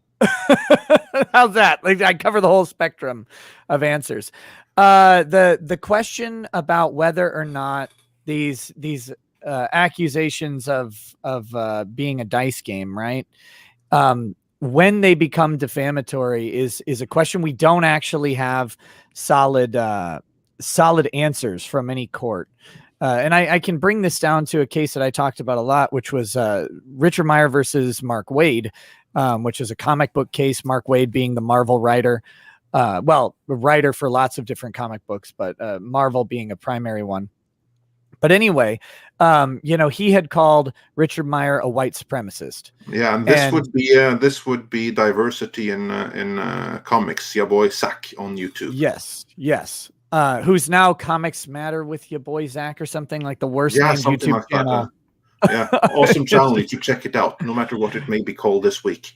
Yes, he's great, but he was called a white supremacist, and that was one of the claims that he was bringing, was that was defamatory. Of course, if you don't know him, he does have 3 different mixed race children. So I'm not sure if the white supremacy thing is accurate there, but that being said, we don't really know where courts are going to go with these sorts of statements. Like, it's one thing to say someone's racist, right? It's another thing to say someone's in the KKK, for example, because that's a more grounded in fact statement. I mean, whether or not they're racist could be opinion, but whether or not they're actually part of an organization is a completely different question. And now we have these other groups, and I'm not going to say their names because YouTube kind of gets mad, but they're involved in maybe the Capitol riots and stuff like that. Those people. Right. You all know who we're talking about. You know those people. Right. Well, they're groups that are getting lots of media attention, and they are typically considered to be right-wing groups. But is calling someone a member of one of those organizations when they're not, is that a defamatory statement, or is it just an error? So with Gina Carano, like, if they're calling her a Yahtzee, are they saying that is that defamatory because they're actually saying she's a member of the National Socialist Party? Or are they giving an opinion that she is racist or opposed to Jews, which seems really, really weird based on, her behavior. She doesn't seem to be that way at all. But at some point, yes, there is a place where it tips into legal action. It's really hard to find it. So that's why I say maybe. We don't really have solid grounds on where that lawsuit would lie. And then the reason I say no is because those lawsuits right now they're not going to be very profitable unless they're part of a modern marketing campaign. And that's where all of this stuff is going. And that's where all of these, the context of all these conversations have to happen. And briefly to touch on Ray Fisher, the problem with our current setup is that for Ray Fisher to make a big stink about Joss Whedon on social media hurts Joss Whedon's career, maybe justly, maybe unjustly, but it's also marketing for Ray Fisher. And we've seen actors who have made a big fuss about racial issues in one studio be picked up for a major role in another studio. And then it can be a resume builder. And that's kind of a perverse incentive to potentially damage someone else when really you could be just looking to change teams, if that makes sense.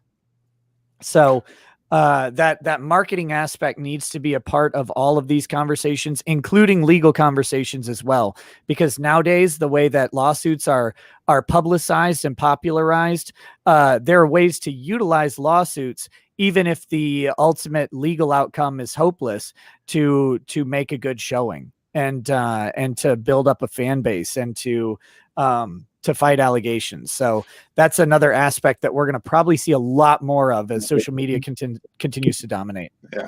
Speaking of making a showing, welcome, Tom. Welcome to me. Well, glad to have you here. So nice to have you. Sorry about that. Yeah, well, I believe the expression is better late than never. So it's all good. So yeah, we had just moved on from the Ray Fisher, and since we have Nick and his legal expertise here, into the Gina Carano situation and every single one of the accusations that have been leveled at her, and to which extent there is any kind of legal defense from it. Now, Andy, I'm curious, what do you think of this situation? Do you think that the accusations that have been leveled at her are justified, and do you think that they will continue, or will they calm down?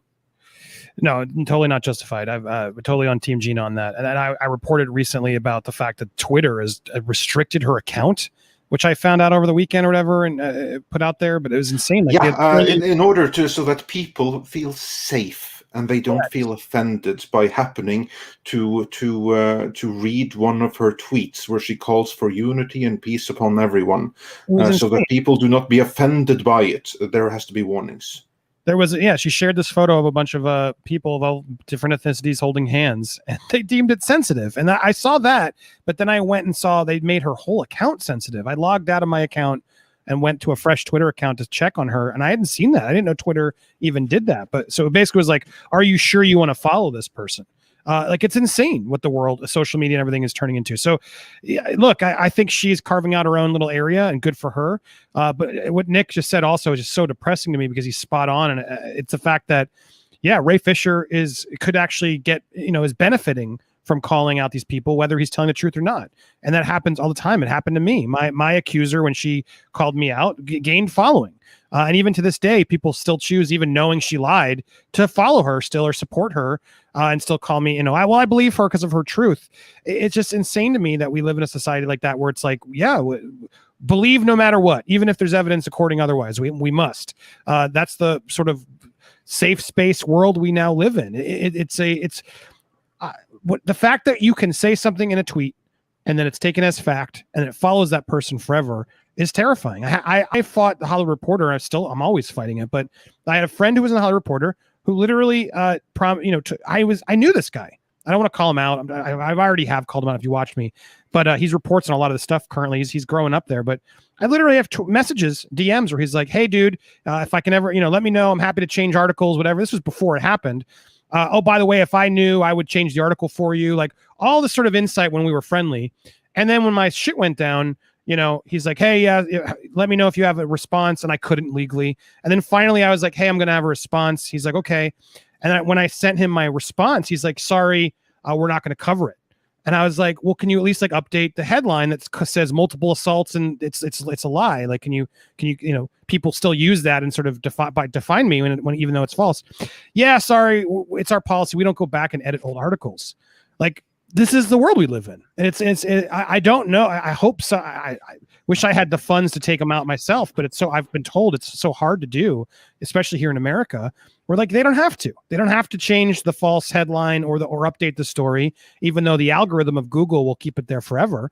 And so, the reality is, there are people who have it harder. I think Gina has it totally hard. I'm not trying to discredit it, but thankfully Gina did it at a point where I think a lot of people were fed up and supported her and saw the bullshit. We're not, I think in the early days of Me Too and everything, there was a lot of men and people just were afraid, right? Who were just like, "Oh my God, I can't say anything." I think enough hypocrisy has sort of reared its face that more and more people are finally fed up with this sort of the culture and supporting her. And so I think that's the reality of it. Sucks. There's going to be a lot of people who are going to level her a Nazi, whatever, terms that are unfair and not true. But you got to sort of dust it off and build your own base and have your supporters and support people like Gina if you know the truth. And I think that's the reality of where she's stuck. But will she jump back into a Marvel or Disney, or even DC movie at any point soon? Sadly, I don't think so. I think Hollywood sucks. They're too protective and careful, and they won't. She'll have to find those herself. And just like Ray Fisher, his first role back is a role in some it's like historical women of the media or something. It's clearly a more woke piece that he's sort of acting in. And I think that's kind of the roles he's going to get right now. But I've talked to a lot. I don't know if Tom or anybody else but a lot of people in the industry, people you would have heard of, sources I still know, and people I've talked to, they're like, I would avoid Ray Fisher at all costs, just because of the fact that he makes everything so public. It's like there's a lot of stuff that happens on sets. There's a lot of miscommunications. I don't want to be put on blast when I hire an actor. And I think that he's been so vocal in a way beyond of whether it's true or false. It's going to turn off a lot of people from hiring him. They're just not going to want to deal with the drama. They just want to make the movie. They want a team player, and they want to just get it done, because making movies isn't always easy, Well, he's also, sorry, I've disappeared for a little bit. Hey, Tom, how's it going, bro? How you doing?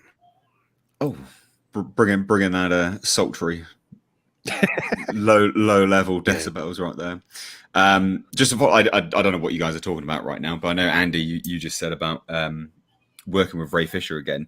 You wouldn't want to. In this article alone, it says that he literally can't work with people. People are saying, "No, we don't want to do that," and he's like, "Well, I want to." Again, you I don't take notes.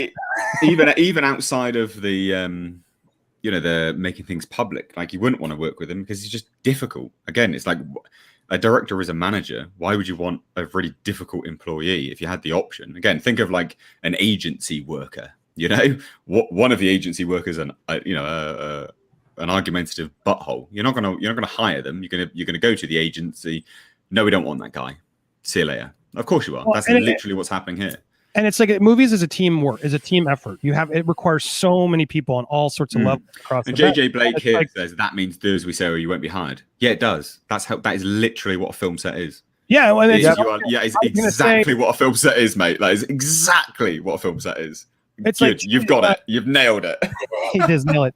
Like Joss Whedon is an asshole who a lot of people are going to avoid working with, but it goes both ways. There's a lot of people who are now going to want to avoid Ray Fisher. I would avoid both of them personally, because the reality is, like, well, I don't want that drama on my set. Yeah, you wouldn't want either of that PR storm. It's like they teach you like an improv class. If you ever take an improv class, it's actually a very useful lesson that you learn. It's called yes and instead of no. And when you're on a film set, you want to be the guy who's going to yes and not no. And what that means is you don't just, hey, can you do a take that's like Quasimodo? No. Like that stops the train in its tracks, and you can't move forward and you can't find anything. You go, yeah, all right, but can I do it a little like this? Sure, go for it. Yes and, like, take the note, accept it. If you really are against it, figure out a way to like spin it your own way and try it that way. But like, work with the team. And Ray has proven he can't. He's overly emotional. He's still very upset that his role got cut, which, let's be honest, I'll give him that, it was. But dude, you shut up for 2 years. And then you come forward and start complaining about a role that was cut. Think about all the actors in town who could come back and complain about the roles that were cut. I mean, it would be endless. And this guy is still going on and on and on about it. To me, it goes against what I think there really is racism and abuse on some of these sets. I mean, there's a whole piece right now on Scott Rudin that I just saw in the Hollywood Reporter. They're trying to label him a bully and cancel him right now. It was hugely, I don't know the story, but that's reality. They're trying to go for Scott Rudin. Oh yeah, like there's a ton of bullying stories about him. So yeah. But it's like there are bullies in the world and in the sets, and Joss Whedon may have been one of them for all I know. I haven't worked with him, but at the end of the day, like, these are serious allegations that he's even moving on from Joss. He's just sort of a leveling racism and all these things, and that's where it gets really scary for me. Yeah, absolutely. Nick, your thoughts on that? Well, my thoughts are echoing Andy's here, and also Mr. H. Like, if you, it's why I don't work anywhere, right? Because I'm difficult to work with. You admit it. I am the asshole in the room. I have my way of doing things, and I find my way to be highly effective. But when I'm doing things for fun, it's a lot easier than when I'm doing them for work, because I'm able to cooperate with people just fine. I've done theater productions, and I can take direction, take notes. I'm not sensitive or anything like that. But when it comes to, the corporate world, I have a way where I can objectively show a better output, and it takes convincing for management, but they also don't like that. But hey, that's the route you choose, right? Like, when you're going to be a vocal naysayer, I guess, you understand that that's going to put you in a negative place. And I think Ray's big problem here is that he is maybe overvaluing his worth on these things. Like, because I've never heard of this guy outside of Cyborg. I don't really care what else he's been in. Looking him up, he was on True Detective or something, right? Yeah. Before. One thing that I have heard, and I want to hear if you think could be something to this, is that, and this is just something that I have heard from a friend of mine that is in the industry, is that in this individual's opinion, one of the reasons why Ray Fisher was doing this was that he was on the verge, he thought, of becoming a huge star, and then everything was snatched away. Rumors started to come around him being difficult to work with, meaning that offers started to dry up. And then this was one of the better ways of having himself put out there. I mean, he would have a better claim to any of this if there weren't rumors. Well, He's proven himself difficult to work with, right? Right. Yeah, he's done it now, but before he did, those were rumors. But he would have a better claim if there weren't other very prominent black actors and actresses who have shot way up the totem pole in Hollywood very recently. I mean, just look at Michael B. Jordan is massively successful, right? Very popular in tons of movies, castable. He's optioning own movies now. You know, he's making his own movies as well as being cast and everything. Right. So it's like, okay, he's there before I can't remember the actor's name because I'm bad at it, but before the Black Panther actor died, you know, there was Chadwick Boseman. Yeah, every indication that he was going to fly up into extreme prominence. You've got Idris Elba, who is wildly popular, and 100% castable, super talented. And I'm guessing all of these guys have a thing where they're not hard to work with, and it'd be hard to make a claim that Idris Elba or Michael B. Jordan are like just subservient black men, right? Like that's why they're getting cast in Hollywood or something, is because they're saying yes sir to everything to all the white men. I don't think so. Like these are not racist in and unto itself, isn't it? Saying something like that, I mean, that's just disgusting. Like, how horrible, you know, just because to remove someone's talent and their worth by simply saying that they're yes men is utterly disgraceful. Right. And I don't know of anybody saying that. I was just doing the lawyer thing. People definitely do. Like it's that age old, like it's when all the BLM things happened, if any black person spoke out about it, you'd be labeled, was it like an Uncle Tom or something like that? Right. Yeah. Or even worse names. Yeah. Oh yeah. I'm not. No, but that's the sentiment. We don't have to repeat the names because we'll be shut down. But no. But that's the sentiment within your race. You see someone becoming successful, you tear them down. With the Tío Tacos, those names that we like to throw at one another, and you guys are right. Yeah, jealousy talking, I guess. Like, I don't have it, so you can't have it either. A little bit of that mentality, right? Well, I mean, also that everyone that you listed, is it Nick Rekieta? I can't remember your actual name. Sorry, dude. No, that's okay. I don't either. No worries. It's all that whiskey you're drinking, then that's why. But everyone you've actually listed, you know the key difference there, and obviously, like, it's subjective because again, it is absolutely subjective. But they just come across much more likable. Like you see them in interviews and things like that. Like they just come across much more likable in how they interact and how they are and how they handle themselves overall. Well, that's why Ray's bit about they didn't want to typecast him as the angry black man. Then he's like, well, you don't know what it's like to be black. And it's like, wait, you're fulfilling the stereotype right now. But they're also wildly talented acters. Like, now here's my thing about the whole. Now I missed the first part of the conversation because I didn't have internet for all morning, guys. But anyway, no, that was my big question about that. Did he actually hear somebody say that about the angry black man, or did he just say that himself? That's what my big question was. It was hearsay. No one exactly, because I read that article, and all I read out of that article was you basically had this raging SJW on set.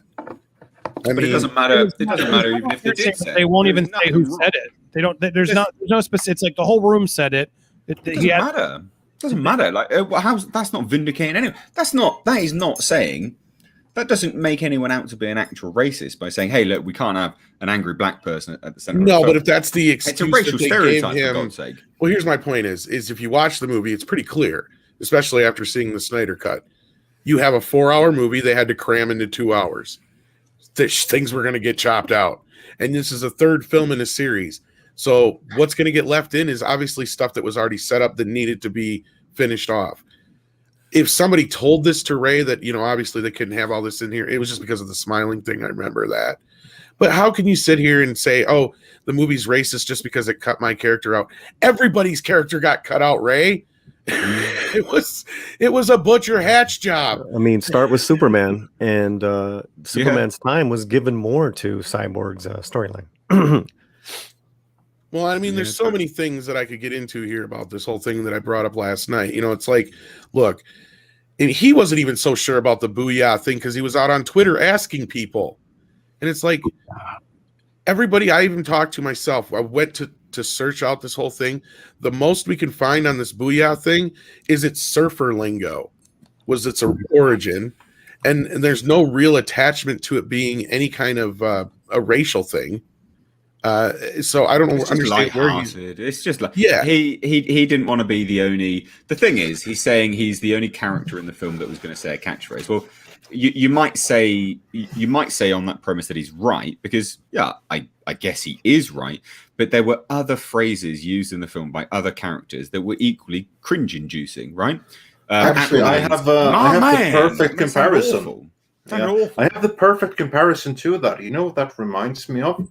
If you go back to the year 2006, to X-Men: The Last Stand, where the Juggernaut was horribly miscast and played by Vinnie Jones. Yeah. And while the movie was in production, there was this animated cartoon going on where you had actually a black guy dubbing the Juggernaut from the animated series. I'm the Juggernaut, bitch! And they made Vinny say that. And we have another guest of honor joining us, Kamran Pasha.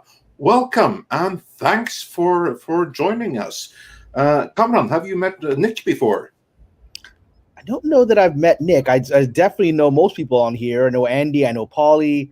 So delighted to be on as always, Andre. Thank you. I don't know if you've crossed paths with Mr. H yet either. No, I've never spoken to Cameron. Pleasure to connect. I'm the only Nice to meet you, man. Paulie, I can see Paulie's face, nobody else's face. I'm from Charlie's Angels. You don't want to see my face. Here we go. I'm very angry right and now. you know, I'm the angry white male right now. it's okay. You guys No, are still going off that whole people don't realize it in Hollywood. thing is, he says right in the thing that Snyder, avoided using catchphrases, which is fine. You get that for the first two movies. But okay, so in this third movie, they even give him the excuse why they want him to say this is because it's a popular catchphrase. The kids like it. They're expecting it. This character's biggest claim to fame is this series that this catchphrase comes from. Why is it such a big deal? It's like if the guy playing Michelangelo decided, I'm not going to say cowabunga. It's like, dude, that's not how the character works, okay? I mean... So are we talking about Mr. Ray Fisher? Is that what's going on here? Yeah, and again... a little bit of that, but it's not just him, because also, from my point of view, what I think is maybe not given the proper attention is that the studio, WarnerMedia, they wanted to fundamentally change the movie. And in that change, they also wanted to change the cyborg character because he no longer fit the movie that they wanted to tell. And the point of content was that he came across as an angry black man stereotype.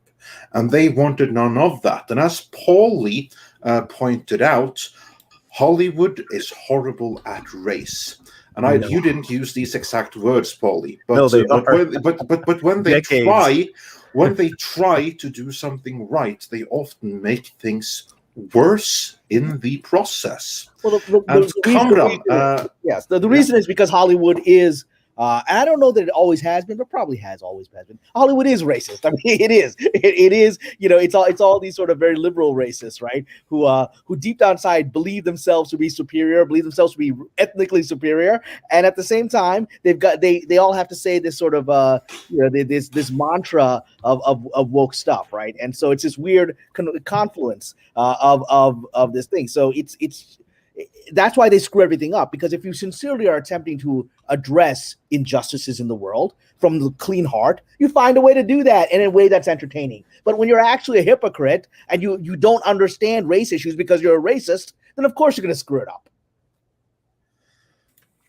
Yeah, and that's what I was kind of like thinking here as well. It looks like that part of the problem is that they have tried to make the matter better, but in the end, they just made it infinitely worse. Because Ray Fisher, he is the one that is speaking out, but he also pointed out that he wasn't the only black person that was got a less role, because he was still in the movie, but you had many other side characters who happened to be black that were also cut out. Now, as Andy pointed out, this was a 4-hour movie that had to be cut down into 2 hours. Mr. H also pointed out, then you have to and then I did too. cut out the less important characters, and these then were the characters that happened to be black. But in so doing, did they set themselves up for even a greater problem down the line?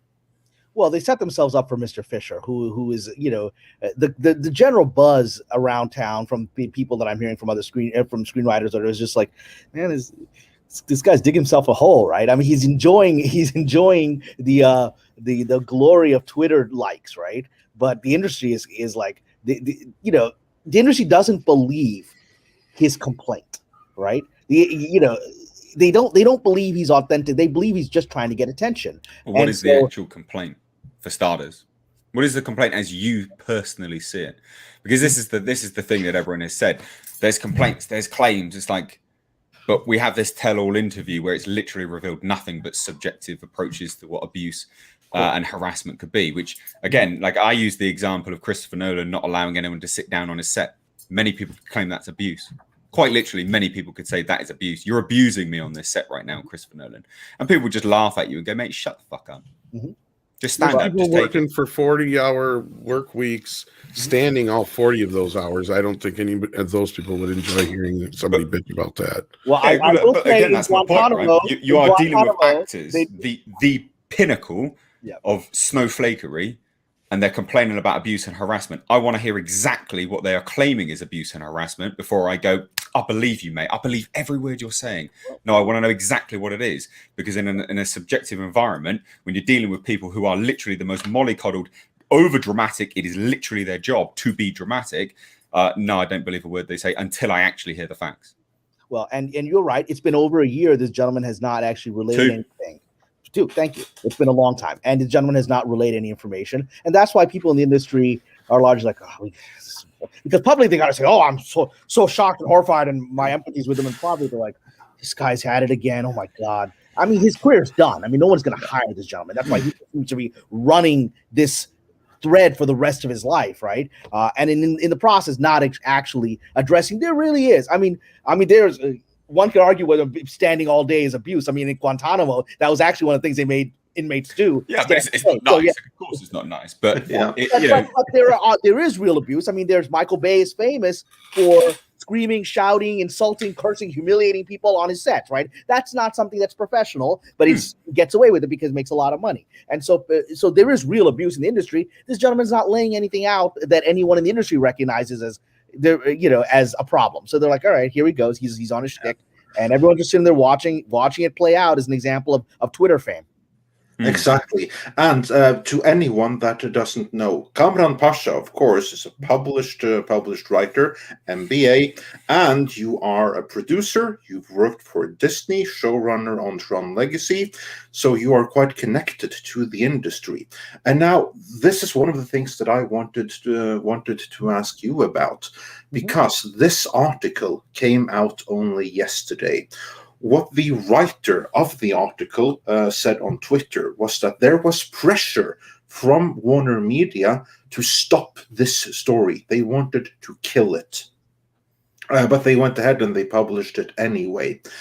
What I wonder is that now that this is out there, have you heard anything about, like, what's the industry response to this? Is this going to change any minds? Is everyone going to say that, oh, he was right all along? Or as you say, oh my God, this guy again.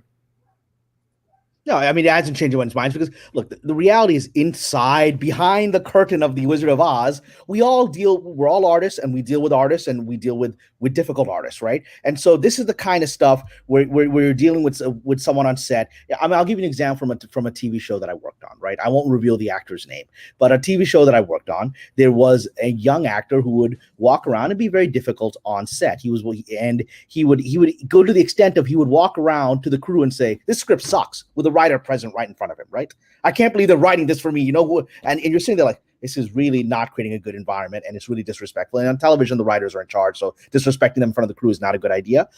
And then, at the end of the season, it came time to which one of these characters we're going to kill off. Everyone pointed to him.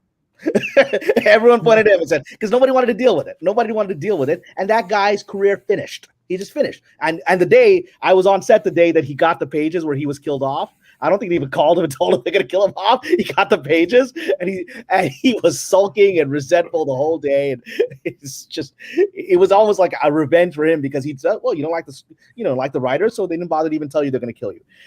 The reason I bring all that stuff is that Mr. Fisher, I wish he would lay down, like you said, lay down something that we can all say, yeah, that's really wrong. Instead, we're hearing this constant scree of bigotry. And I've said this before, I'm a brown Muslim guy in Hollywood. I've experienced bigotry. I've experienced bigotry to my face, right? So the town has it. The town has it. There's abuse of power. There's all of these things. I can vouch for you. I can vouch for Cameron. He's brown. We've met. I've met him and his lovely significant other in his home. So yeah, we violated all to be within 20 feet of each other. But this is no, it's not going to change anyone's mind, because people are like, here we go, this drama is continuing, and I'm seeing the same eye rolling that I had on the show whenever this actor that we were dealing with was complaining about this and that and whatever. It's just like, here it goes, because it's his audience isn't the industry. His audience is Twitter at this point. Nobody in the industry cares. Oh yeah, but the thing is as well, like, because he nothing has actually been revealed. When you're talking about the Hunchback, when you're talking about someone going, oh hey, look, you should play it like the Hunchback of Notre Dame rather than Frankenstein, and your main complaint is, well, he dropped his shoulder, and I saw that as an act of him telling me I needed to be like a subservient black man. That's all in your head, mate.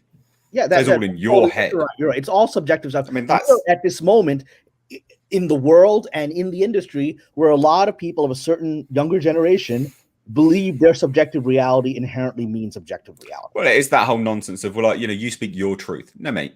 The truth is demonstrable. It is absolute. There is no your truth. There is no your truth. And yes, you have your experience. Well, here's another truth is that, which is ironic, right? Is that angry black is selling a lot in Hollywood right now. I mean, it's you look. I mean, from Academy Award, as long as they're angry at the right guy for the right reason, right? Yeah. So yeah. No. Whether it's the right reason or not, from Judah the Messiah to One Night in Miami, Hollywood is all about this. So they're riding the trend, they're riding the wave, and backing it up because it's which is ironic. Riding the wave because they believe this is a continuation of the BLM movement, right? And they are. I'm not so sure how much the audience. I mean, like my friends who really enjoyed Judas the Black Messiah. Not sure how a lot of people watched it. Right, so I'm not sure the audience. Yeah, I'm not sure the audience is there. It's more of this conversation amongst people in Hollywood, like, oh, we're supporting this cause. Right? Correct. Right. Well, they've realized that they can fix racism with themselves by saying magic words. Magic words fix everything, and Hollywood is not just Hollywood, but corporate structure in general is prone to think, well, if we say these right magic words, then it doesn't matter what we do, how we act, how we treat people, because we've said magic words. And so that's what we're seeing with these with that sort of the BLM following movies and why we get check out Black Voices on your Amazon Prime thing. And it's like that. I mean, some of these movies just happen to have black people in them and aren't really about like black issues. That's tokenization. And right. You say the industry tokenizes, and even just saying it, you get called a racist for that. And I mean, that's just nonsense. Like the BFI, the British film. It literally says on their website, we will not give you funding unless you have this, this, and this as part of your cast. So as a writer, if you don't write those kind of people into your cast, you're never going to make a film.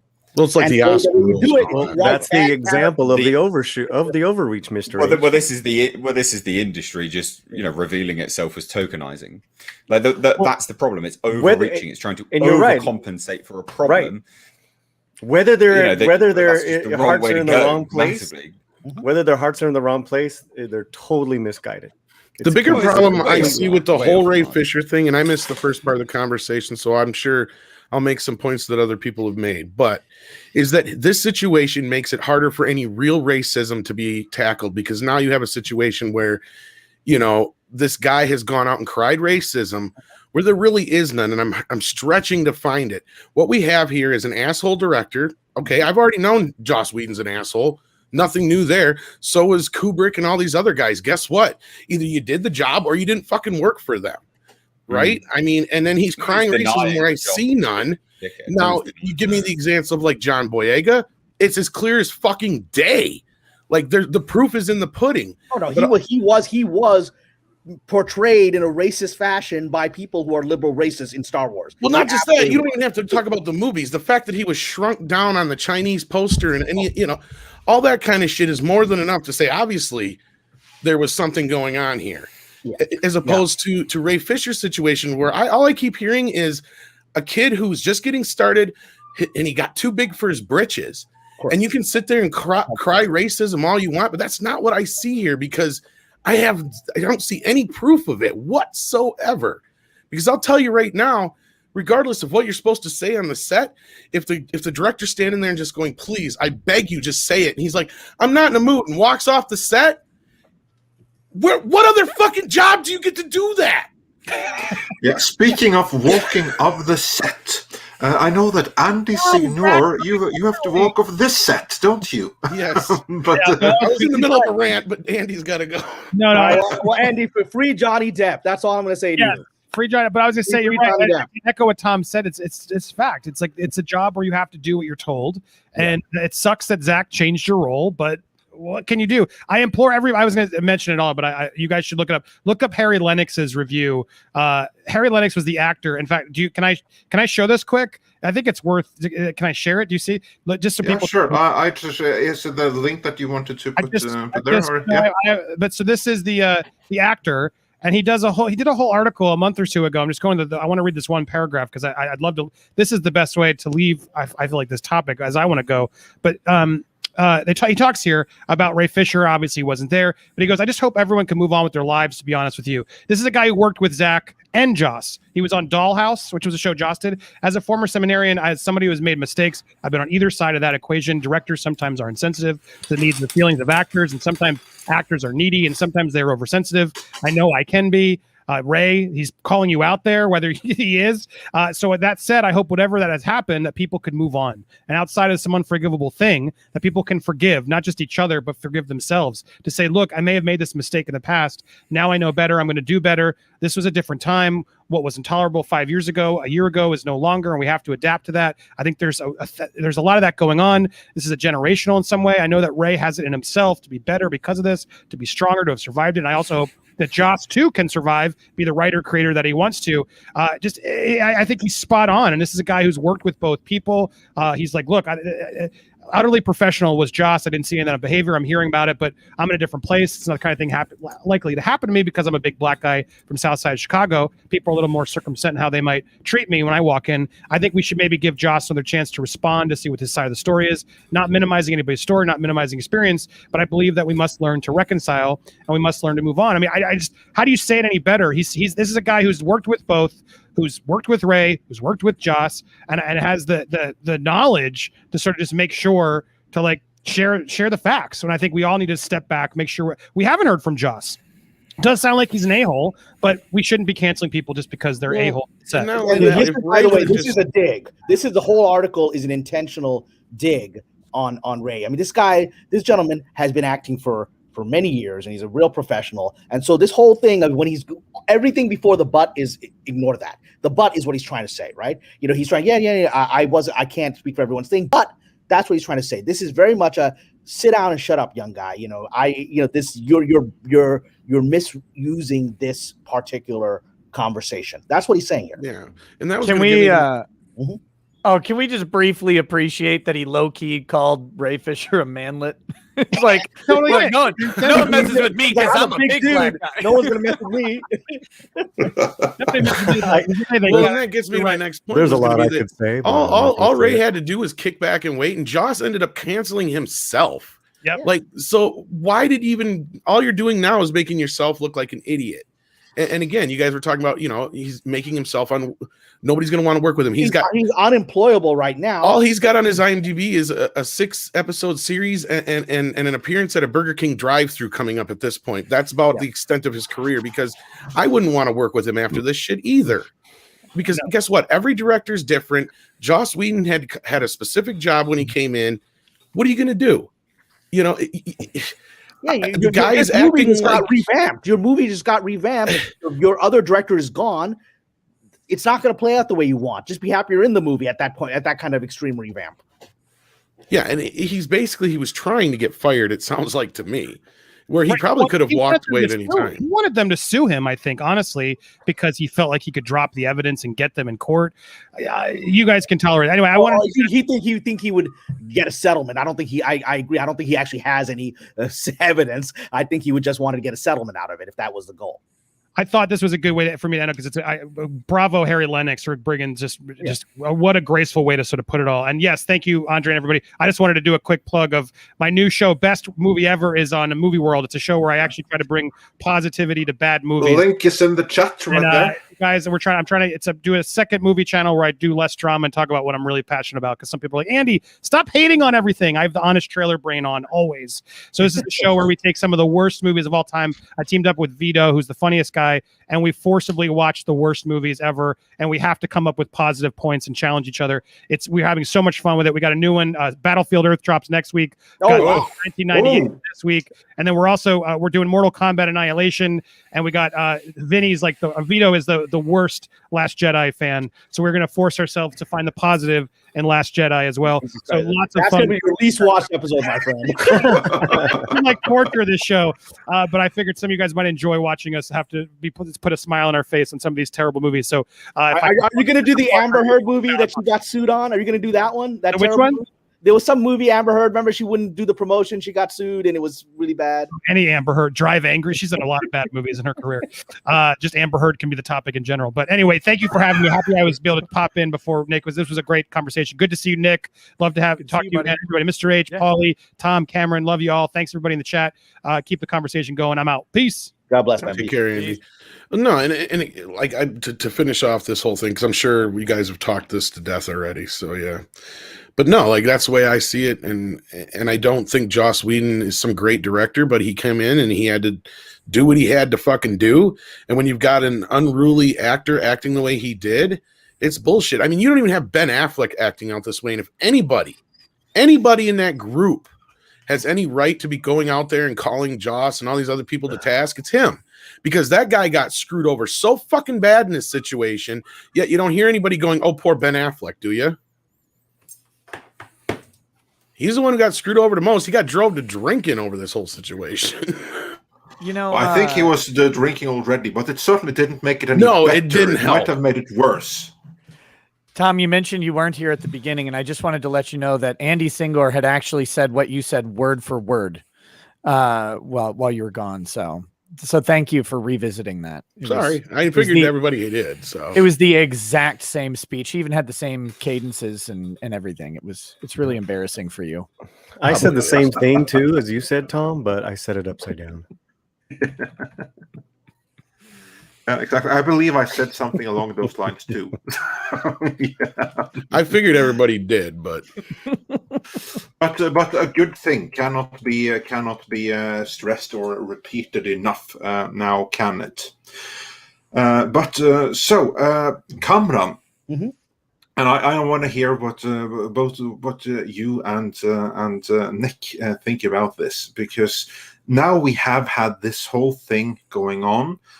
Thanks to Mr. Fisher, it's been fought out in the press. Mm-hmm. What is this kind of coverage going to do to WarnerMedia, the people there going forwards? Because, let's for instance, Toby Emmerich, he is someone that's in hot water right here. Mm-hmm. At the same time as you have some kind of strife going on behind the scenes of AT&T and Time Warner, with Ansarnov now increasingly taking charge, while he is getting heat, and so do many of the other people that some are out already, but some are still there. How do you think this this whole coverage and this conversation is going to affect things behind the scenes at Time Warner and the people there and their future direction going forward? Will there be any lessons from this? Will there be any real life impact? Yeah, I mean, this is a political thing. It's I don't believe anybody in inside of the Warner studio or even AT&T believes Mr. Fisher has some kind of real complaint. I don't think any of them believe that, but this is a politically useful article to use to get rid of your enemies, right? And so in some ways similar, though probably not on the bigger scale as what happened with Forbes and calling out Disney for what happened to Gina Carano, right? And so these are things that are used within the industry as, well, Toby, it's just not working out, right? I'm so sorry, right? And everyone knows that it's all nonsense, but that's it's like Washington D.C. It's all politics, right? Yeah. Nick, before you carry on, Mr. H, I know that you also have to leave. You have a show later tonight, but in addition to that, you released a movie just the other day, didn't you?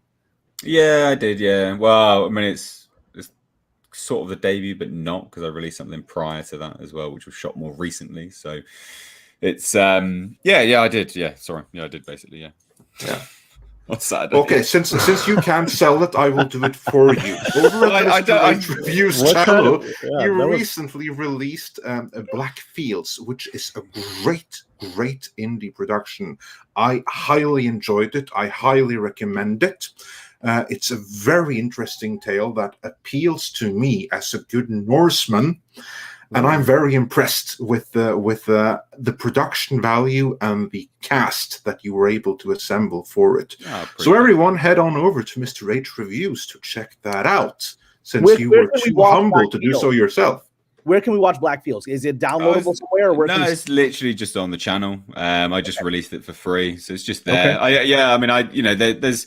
There's so much stuff I would change about that film, which is why it's a shame that I did the I released the prequel prior to it, obviously, but I shot that one more recently, so a lot of what I had already learned was corrected for the prequel, so that I released something that almost looks like they're sort of going back in time a little bit, which is a shame, really. But I'm just glad anyone liked it, to be fair. It's I enjoyed doing it. I'm proud of it, but I would definitely change quite a lot about it. But it's just available on the channel for free.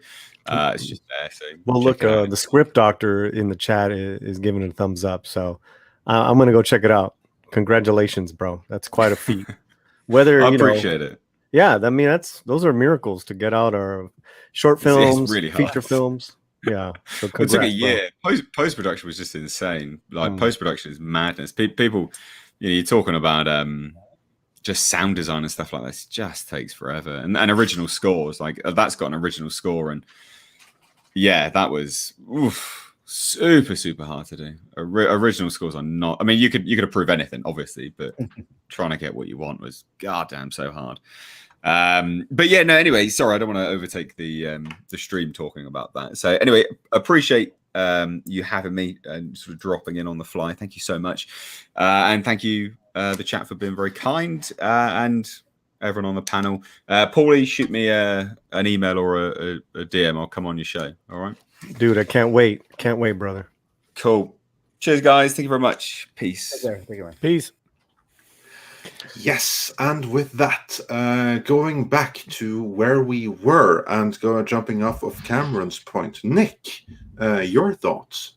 Well, I think if I had to guess, I think the way we're going to see Hollywood move in this is they'll pay their public platitudes like they do when any of these issues come up. They'll try to say the magic words, but behind the scenes, if they're not already doing this, then they're idiots.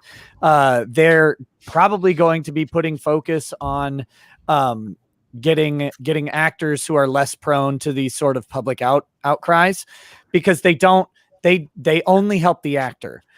These sort of public displays of anger and calls to racism and stuff, they help the actor right now in this environment, and they hurt the studio. They bring up a bunch of drama. They divide the audiences.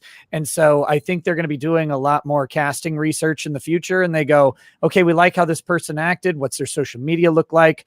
What are their proclivities? Do we know anybody who's ever worked with them? Are they prone to complaining? Do they see race everywhere that they go? They have to find these answers, because you cannot afford to have this stuff going on over and over and over if you're a Warner Brothers. I think you're absolutely right. In fact, I know for a fact that as of now, certainly within the last year, people are looking at people's social media feeds before hiring them, and that goes across the board. It's certainly, I think it's now even more true with actors, especially after this drama with Mr. Fisher. But it was certainly happening with other roles in the industry. There's actually a blessing. I got booted off Twitter with no explanation about a month ago, and actually there's a blessing in that, because I might actually be able to get some work now. Yeah. Right before, so whenever Romy's IMDb spikes, it usually means that the final people are checking her out, and she's already been network approved and all that stuff. But yeah, we're always get excited when her IMDb spikes. She's like, "Oh, my IMDb spiked." I'm like, "It's gonna happen." Someone's looking. Yeah. Someone's looking. Yeah. It's I mean, this is the tragedy of Mr. Fisher, and it is a tragedy, because I don't know how much of his acting talent I saw on the screen, but he's a newcomer who could have had a very interesting career. This could launch something, right? But that was so subtly brutal. I loved it. Look, I don't know how much came across. Brutally, that we're saying the brutality here. But it's he's blown his wad, and he's destroyed himself in the industry. And I mean, this is an open secret in the industry. We're like, yeah, here he goes again, right? And again, and you've got traditional actors. You've got people like Denzel Washington, who've experienced all kinds of stuff over decades, right? Who have come out right and said, I support the police, right? I don't support like banning all the police. I mean, there's people that are living in the real world who've experienced bigotry and racism over many decades of an industry that made even less of an effort to hide it in the past. And so you've got people like Denzel Washington, who are classy people who deal with the world as it is, and you got people that are living in their own sort of fantasy Twitter world. And they're not going to go very far. We're watching an entire, and I've said this before on Twitter before I was pulled, we're watching an entire generation just sweep itself off the plate. The whole generation that's essentially wasting itself out into this generation is lost. It's the next generation. I mean, they're ruining their careers. They're ruining their personal relationships. It's a lost generation, and social media is the heart of it. Yep. And it's people's inability to get past disagreement right now that is the weirdest thing to me, because anybody older than about 10 has dealt with people that they've disagreed with through their lives, and can still be on very good terms with them. And I don't know what the drug is in social media that is destroying that, but it's like I disagree with people all the time, and I'm fine with them. That's part of being where you are. I don't know how you function in a workplace. I don't know how you function on a set if you could only work with people that you agree with politically, personally, religiously, whatever it is. You have to be able to put that stuff aside. And we've got, like you said, a generation right now deciding that they want to segregate by idea, if nothing else. Many of them want to segregate by more than that, but at least that part. And it's like, you can't just wall everything off into a little village and expect to succeed. That's not how we work. Good luck trying to do that on sets. I mean, you have there's so many backgrounds of people coming together, working behind the scenes, set crew, trying to make it happen. And, everyone has so many different, I mean, that's true diversity there. You talk about diversity. And that's the thing, is that it already exists. It has, in a lot of ways, Hollywood has been diverse, for a long time. We're what we're talking about is in front of the camera.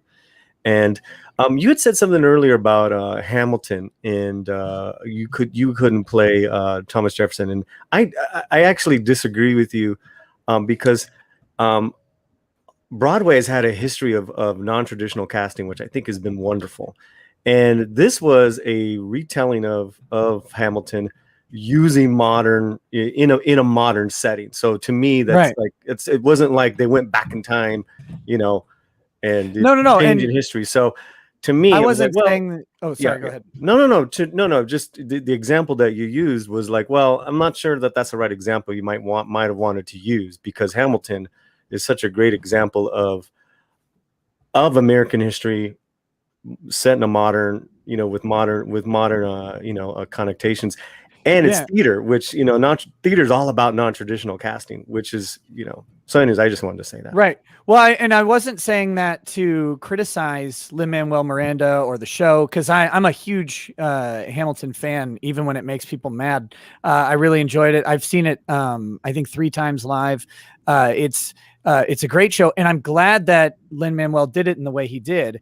But I was alluding to the fact that he made a conscious decision to cast the major characters as minority characters for the purpose of bringing out this sort of non-traditional look, to bring the story of Hamilton. And I read this in an interview he did, but to basically bring the story of Hamilton into a way, or to communicate it to communities that would otherwise not be able to identify as easy, because if they looked at Southern plantation owning white man in the 1700s, that doesn't really work well if you live in the suburbs or if you live in an urban area today. And so, like what you've said, they've brought a modern sort of approach to it, a modern look, a modern feel, and made it very contemporary. I think that was a great thing that he did. But and my point was that I wouldn't be able to sue Lin-Manuel if I tried out for Thomas Jefferson and didn't get it, because we allow for that sort of creative vision to override places where if I wasn't trying to be Thomas Jefferson, but if I was trying to be, a data analyst, and they said, sorry, we're only hiring non-white people for that, I could sue that company. I couldn't sue Lin-Manuel for saying, look, we're looking for non-white actors here. And so I didn't mean that as any sort of criticism. I was using it as an illustrative point where we want that to happen. We want that flexibility for directors and for writers and visionaries, so to speak. Can I share a funny story? So I was talking to a studio a few days ago about developing a project they have into a series, and they got very excited by my take, and we'll see where that goes, right? But at the end of the conversation, they're like, the young executive, right now all my bosses are 25 years old, right? So the young executive was like, I just want to emphasize, we can really make this very diverse casting, and we don't need to have any white people. And I said, actually, I kind of like white people. I don't have a problem with making the characters. I said, it's okay. It's okay. You don't have to do this mantra. I said, I'm going to make the characters whatever they need to be for the show, and it's perfectly okay if the lead is a white guy. And I say that as what you would call a person of color, right? I say it's okay. I said there's nothing wrong with having white people in the show. And so I try to do that counterbalance.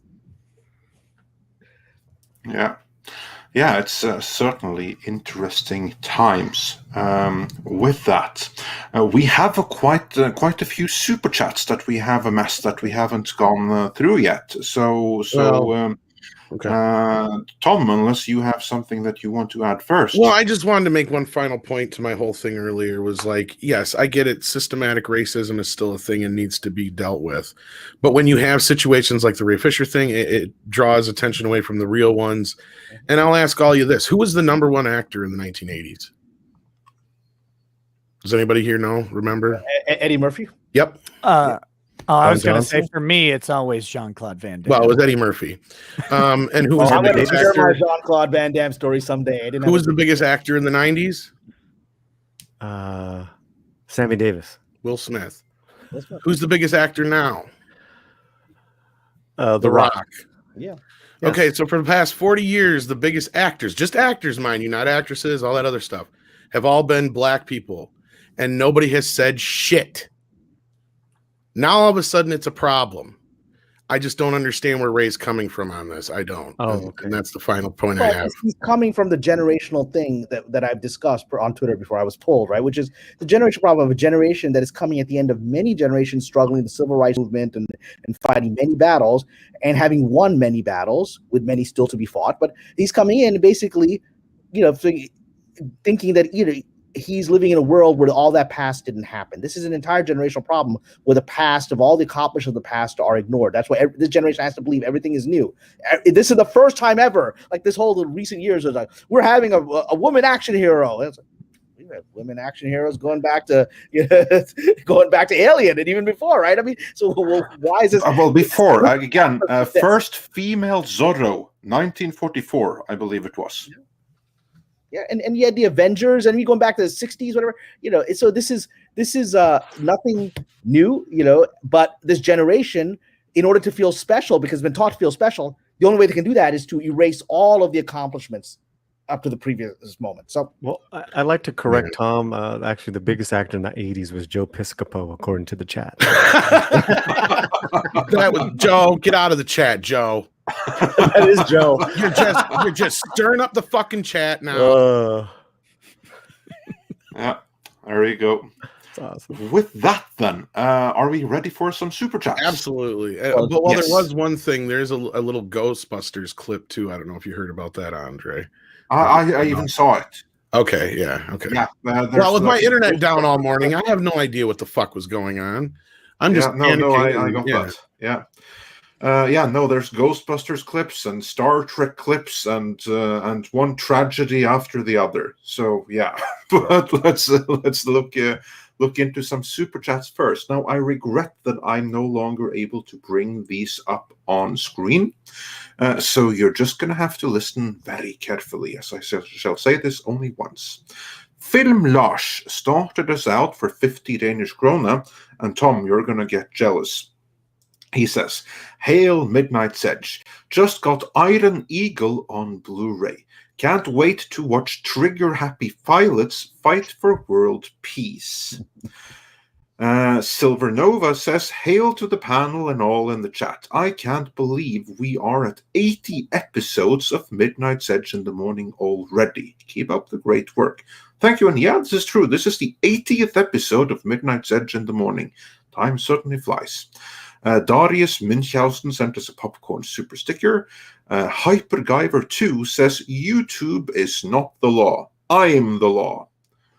Nick, have you ever had the opportunity to say, "I'm the law"? I have, yes. Yes. That I could must have say been it amazing. now. I don't know. I mean, I just like to say, No. don't say to the female Zorro, past and future. Don't call them Zora. It's not a good I am the law.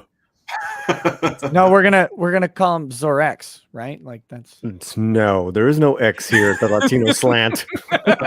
Hell no. Yeah, no, we are going to let the have Latino and Latina the way it is, but Yes. but the limit is drawn at Zorro and Zora. So yeah, everyone remember that. Two very different things. And then we have House Atreides, who says, "Scooby-Doo, The Mystery Begins" from 2009. "I saw something I had to spread the joy. Shaggy eating a peanut butter jelly and sardine sandwich. Enjoy." Okay, well, thanks for sharing that. Spider Unlimited says, "Give me an A, give me a C." What does that spell? Ass, the savior. Andre, what time was it by when you got on? You mean like yesterday's Toxic, or the Toxic Femininity stream of 2 days ago? I got on at a little past 6 hours, like 6 hours, 10-minute mark into the stream. That's where I got on. Culture Casino says, and this was from when I first came on, "Andre rolling solo should be awesome." Well, I got to company pretty soon. Okia Native says, "Nick is late to his own streams, but Nick came pretty quickly, so it's all good." Stephen Alton says, "Greetings, Andre and everyone in the chat." Says, "Hi, Andre." And again, this was when I was all on my own. And Stephanie Janisek Smuggler's Cantina says, "See the dramatis personae for the new hardcover Afra."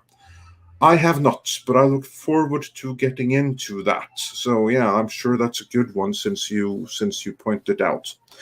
Frankie Picklefork says, "Love the Aspocalypse yesterday.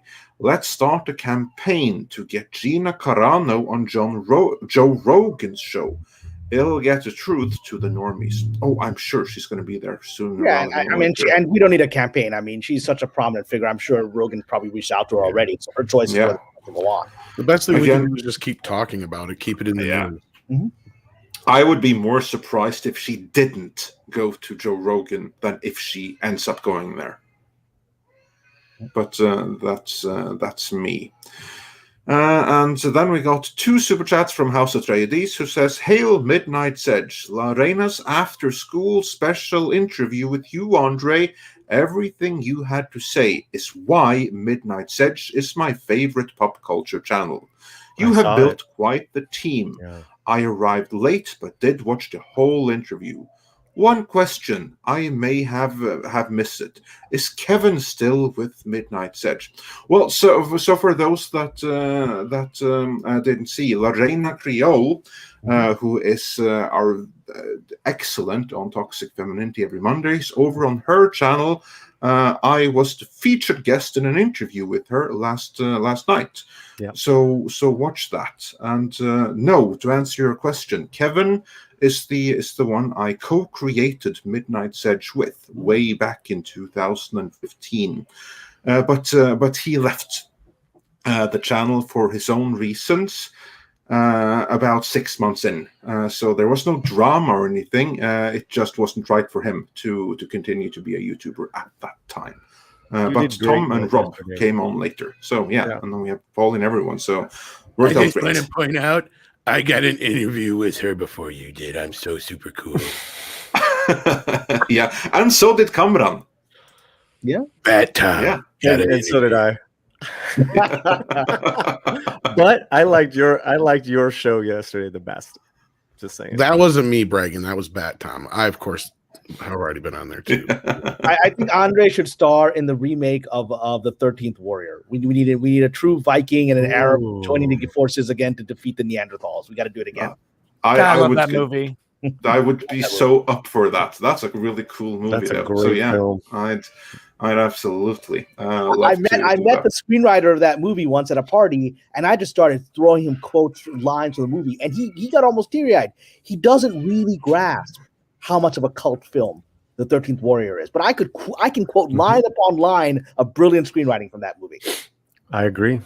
Yeah, I think it's really tremendously underrated. And moving on with the super chats, because we have some questions for you here, Nick, as we progress here. Dash Des, maybe it's pronounced Dash DC. I don't know. In which case, it needs to be a couple more E's here. But anyway, he says he or she says for $10 Canadian. Hey everyone, sorry I'm late. Found a sewer leak I had to fix. Welcome, Rekieta and Popcorn, especially the talk show superstar Andre. Loved your interview with Miss Creole. Oh, thank you. Grand Wazoo 42 sent us a €10 doggy super sticker.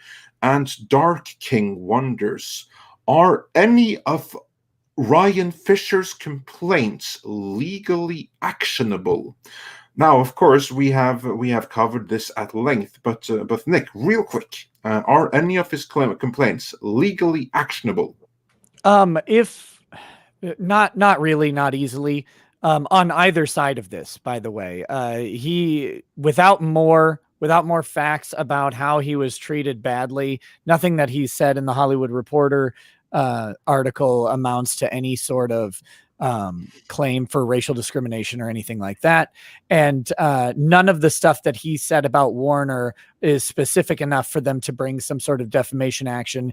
The only type of legal action that would be potentially possible based on what I've seen would be if there was something in his contract that he was supposed to adhere to, like a non-disparagement agreement or something like that, and that now he's breaking that, and who knows what that would end up meaning, but it's unlikely that there's anything that would be legally resulting from this based on what's in this particular piece. I mean, there could be a lot more behind the scenes that we don't know, but I doubt it.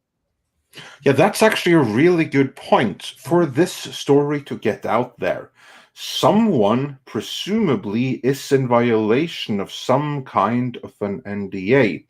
Now, as you said, Nick, this The legal repercussions of that are uncertain, given that we don't have any more information. Again, like we don't know what was not said, for instance. But Kamran, this story being out there, and even the author of this story explicitly saying on Twitter there was pushback from WarnerMedia. They didn't want this story out there. What does this story being out there at all actually mean? Yeah, I mean, like this is it's what I alluded to earlier. This is a political thing. So again, who at WarnerMedia is pushing back? I mean, I think that generally the people at Warner's are, at the studio are tired of this, right? Because they all have the same sentiments we do, that this is a guy who's seeking his limelight now that his career is essentially over, right? And that's what they believe. And so they want this to go away. And so this constant giving this guy a platform is an annoyance to them, right? And riling up people. But also, as we know, there's bad blood. There appears to be bad blood between AT&T and some of the Warner's executives. So there's politics involved. We've talked about this before when we talked about, what happened with the Forbes article. But the trades are largely political instruments of the industry. There's some independent reporting, but a large portion of it is political usage by various power players. So I think this article is certainly being promoted or supported by people that would like to make some changes inside the studio. Right. And the people who would resist that are the people that are inside the studio. So like I said, I haven't met a single person in the industry who believes Mr. Fisher has a real claim of bigotry. I mean, especially for those of us who've actually experienced real bigotry in environments. Right. I haven't met anyone. So there's no support Ray Fisher movement in Hollywood. Well, the so problem with going on there. The other problem with NDAs is because even Fisher hid behind the NDA in one of his interviews. He tried to say, look, an NDA does not cover illegal activity, period. It just doesn't. So if there was some kind of discrimination going on like that, then that is not covered by an NDA. An NDA covers trade secrets. It covers, certain situations like that, and has nothing to do with if somebody does something illegal. You have, if anything, it's your obligation to speak up then. And I'm sure Nick can back me up. Because he doesn't have anything beyond what he knows will rile up a Twitter crowd, which is what he's already presented, right? He doesn't have anything else. If he did, well, he would have presented. Yeah, but so what I'm going back to the article is a political instrument. There's people, I mean, whether it was someone at AT&T that pushed it, they're certainly supporting it. And it's helpful to anybody who wants to shake up the studio and put their people inside. It's very interesting. Before we move on, Polly, you have to be leaving as well, but you have a very cool stream coming later today, don't you? Yeah. First of all, it was great to meet you, Nick, and the lively chat. And Cameron, always come on over, brother. Let's hang out again. We got to do it again. The theaters are open. Maybe we can see a movie when you guys are ready. So yeah. Oh, we've already gone. Oh, great. So have I. I've been like every other day. I'm going to the theaters now. So. Nice. Yeah. So looks like we got our Espanol team kind of ready, assembled for Midnight's Edge in Espanol, debuting Cinco de Mayo, the Midnight's Edge in Espanol. But we're gonna start practicing and see if we, even like each other, because that's important. So we're going to go on at 1:00 Pacific Standard Time. So in an hour, I'll drop the link in the chat. We will go live on the Latino Slant and just talk about some. I think we're actually talking about this subject as well. I will show up and I will just throw in racist comments here and there. That's all, because I don't know any Spanish. Tom, man, I love you on a different level, man, and I mean that in a brotherly level, brotherly love. Well, at least it's not as bad as Rob. If you hey Rob, come in and speak Spanish, he'll just come in and talk like Cheech, right? But you know what? That's fun, and then he'll even get half the words wrong. Yeah, but at least he tries, and Cameron knows this. If you try to speak Spanish or try to connect in that culture, we open up our arms. Oh, come on in. You're trying. Come on. Oh no, Paul, you guys are awesome over there, of course. And that's funny. Because the Latinos know you're going to rule the world, man. At least you're going to rule America. And so you might as well have everyone speaking Spanish. Your future, the future of America. It's coming, man. And if I could just say, Andre and Tom, to the Midnight's Edge family, the Latino slant just got monetized yesterday. Thank Oh, you guys for congrats. becoming Woo. for and it's all because of a lot of I got a big bump from this community. So I won't forget it. I'll see you guys very soon. Take care. God bless. Very Take cool, care, man. Andy. And before we move on with the super chats, Kamran, I just want to prod your mind one little thing, because you were mentioning this article right here. WarnerMedia, obviously, they don't want it out there. But you mentioned AT&T, and my thought has always been they don't need to respond to anything that WarnerMedia puts out there, because they're not of Hollywood. They're just going to have Jason Kilar go in and kill their projects, like he did with the New Gods and that Aquaman spin-off. Like, oh, I don't need to put in any kind of article. Like, you want to do your little Game of Thrones in the Hollywood Reporter, go for it. Meanwhile, I'm not so sure about this New Gods thing. Like, it might conflict a little bit too much with what we want to do with the continued Snyderverse. So you're no longer doing that. So I don't think that they had any hand in this article coming out there in the first place, but that it has. I don't know. They must be pleased with They it. can take advantage of it because they, Yeah. even though I agree, AT&T doesn't care about the internal industry politics, but they also have to work with the internal industry politics to get things done. In order to remove very powerful people like Mr. Toby Emmerich, who's been a staple of the industry for decades, right? He's a very powerful executive with a lot of allies. It's useful to have things to jostle aboard with. Yeah, so they're probably ecstatic about this article. Sure. I think they are, because we've already seen, I really do believe there's bad blood between them. The way this whole Snyderverse thing has been playing out, I think there's really bad blood between AT&T and Warner's. I actually haven't seen something like this in a while, this kind of disconnect. I actually would hope that, I wish there had been this kind of disconnect between Disney and Lucasfilm, but they've gone hand in hand together off the cliff. So. Yeah, no, because what I see, just my reading of the situation, is that AT&T are very ready to continue the Snyderverse, to greenlit Justice League Part 2 and all of that. I think that may be the biggest reason why Kilar just went in and killed the New Gods. Yeah, but again, this is to remove a regime, which is essentially a regime that is hostile to your intentions, is a process. Yeah, indeed. Nick, I don't know if you've been following like the AT&T and WarnerMedia situation and the Lucas-like civil war that's going on between them. To like have any thoughts on that? But one thing that I do want to ask you before we move on, also on that matter though, is if they want to remove powerful executives at WarnerMedia, one of their subsidiaries, how easily can they do that? Well, two things. I haven't really been following it. It's not typically on my radar. I'm more looking for dumb people suing other dumb people. But but in general, I haven't been following it. And as to your second question, I have no idea.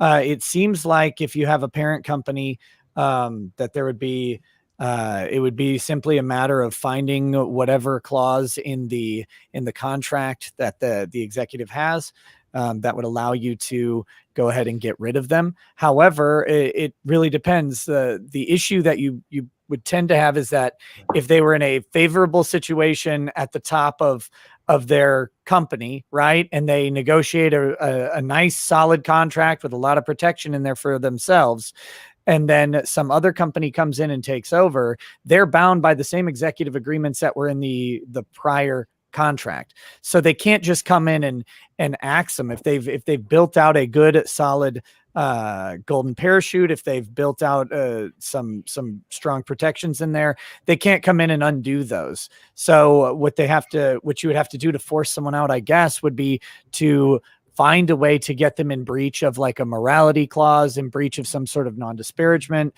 get them to fail to deliver on a project, something like that. That would justify your ability to remove them. But it's going to really depend on what's in their actual contracts. Yep. Legally, I was just only suggesting that there's another element in Hollywood which is beyond legality, which is personal politics, right? Right. relationships. And so I fully agree that that there's all these legal protections that these executives may have or may not have. But the issue is, in order to oust someone who has tremendous network of relationships and then replace them with someone who's going to be able to do the job without all those people becoming the enemy, you got to be able to hurt someone's reputation so that the network no longer wants to defend them, which is kind of what has started happening within Forbes and Lucasfilm. Yeah, and that's the interesting other aspect is the socio-political aspect of Hollywood and that environment, because it's a small industry with a lot of power, and especially at the top, and everybody knows everybody. So you gotta not make enemies of the other person's friends. That's a very, very good point. Kamran, do you think that this article from yesterday, where I'm not going to say that Emmerich is thrown under the bus, but now I think we can say pretty certain that the decision to get Joss Whedon in to redo the whole thing was one of the biggest mistakes in film history, as we can now tell from the released Snyder Cut and the response to that. Now, some of the key people, they're already gone because of the response to the Whedon cut. But Toby Emmerich, he's still there. Could this be like one of the ways of getting him out the door? And what we've seen in other articles is that Ansarnov is the one who has been like taking charge, going out and attacking the fans. Is that something that is coincidental, or is that she? Why is she taking such an active role? Well, nothing's a coincidence in Hollywood. Certainly when it comes to PR, nothing's a coincidence. So even Toby Emmerich being mentioned in the article is a sign of knives being pulled out, right? It's the very fact that you can link any kind of drama to an executive by name, is already is an attack. And that's what this is. Ms. Sarnoff is a very interesting person because she comes from a storied Hollywood family. Her father was a major television executive. I think he was one of the founders of CBS, one of the very early people, right? So she's been around forever. So she's got Hollywood royalty. Yeah, she's part of the inner circle of people that essentially boost, and not necessarily founded this town, but certainly founded television, right? And so there's a lot of relationships there that are multi-generational. And so she's got a lot of power. And I definitely think that she represents old Hollywood and the Hollywood system and to protect it. And so she's going to be out there attacking the fans and the Snyderverse people and all that stuff because she's trying to preserve the studio's internal power and independence from AT&T, which AT&T will attempt to sabotage because they just want to run this as a company, consumer-based company, which the industry where it is right now is not a consumer-based industry. It used to be. It is not there right now. Whereas AT&T, by contrast, they are more consumer-based. Yeah, they just want to make money. The industry at this stage, and it's interesting because we're looking at the cycle of the rise and falls of empires, and we're at sort of this stage of the industry, which is about 110, 20 years after it was founded, where it's really this sort of corrupt, lackadaisical group of people in charge who are no longer, the Jack Warners and the Louis Mayers who are the inspiration, the shoe salesman from Brooklyn that's founded the whole thing, right? So these are basically people, who've been sitting there who are essentially fat cats, much like what we're seeing at Lucasfilm, who feel entitled to their power and entitled to their cocktail party relationships. So their job is to preserve their role and the role of their clique, which is essentially the last of the generation of the great grandsons of the Titans, right? And so we're seeing essentially the fall, the corruption and fall of an industry which has lost its mojo from the entrepreneurial energy. And AT&T is attempting to reassert that entrepreneurial customer-based energy. And so this is the clash of generations we're facing. So basically, that article, that hit piece that was put out by Sarnoff and WarnerMedia in Variety, that wasn't just a declaration against the Snyderverse. It was the last stand of the Hollywood elite against a changing industry and a changing marketplace in which they are rapidly losing power to new entries coming in. I mean, it's Emperor Palpatine, as he said to Anakin, right? The first rule of power is that you hold on to power, right? And that's true of the Jedi as well. And so these people see themselves as the righteous warriors of the cause, which when in reality they're just holding themselves in power, which was what the Jedi were. And so that's where we are with the industry. And whether it's the last stand, it certainly is a stand in an effort to change the tide and preserve the power of a very sort of fat cat elite that isn't entrepreneurial, that is very much used to inherited power. That's very, very interesting. Nick, hearing this, how does this fit like with your own observations from the industry that you have like maybe an increasingly smaller base of executives that see change going around them and are starting to lash out, maybe like a hurt tiger or a cornered animal? Well, they're faced with a similar problem that the music industry had back in the early 2000s. They have to adapt and change to a changing distribution market. They have to adapt and change to competition coming from much smaller places. Independent studios, of very, very few people can produce content that will rival a lot of Hollywood's staple content. The only thing that Hollywood has a huge leg up on right now are these massive productions of spectacle, like a Marvel movie, like a DC movie, where you're talking about needing tens of millions of dollars of motion capture and CG. But even that stuff is starting to be brought down to manageable levels where small teams and small studios can do it, and they don't need a $200 million budget to make a movie. And so they're having to figure out what to do with all of this stuff. And I think what we're going to see, what I want to see personally, because I'm a jerk, but what I think we're going to see is the Hollywood empire break down as people realize that the big studios aren't necessary anymore. They're not gatekeepers of content in the way that they were, with stuff like YouTube, with competing alternative studios like Netflix, like Amazon, coming out and producing content that's on par with anything Warner Brothers can produce. The options are opening up for creatives, and they're closing down for executives. So I think that circle is going to get smaller and smaller at the top of Hollywood as those people see the other ships in the ocean and start swimming to them, right? You're going to see Hollywood executives start moving out into these smaller places because they'll have frankly, they'll have more creative control there, and they'll have less corporate structure if they want to be in this industry rather than be in the corporation.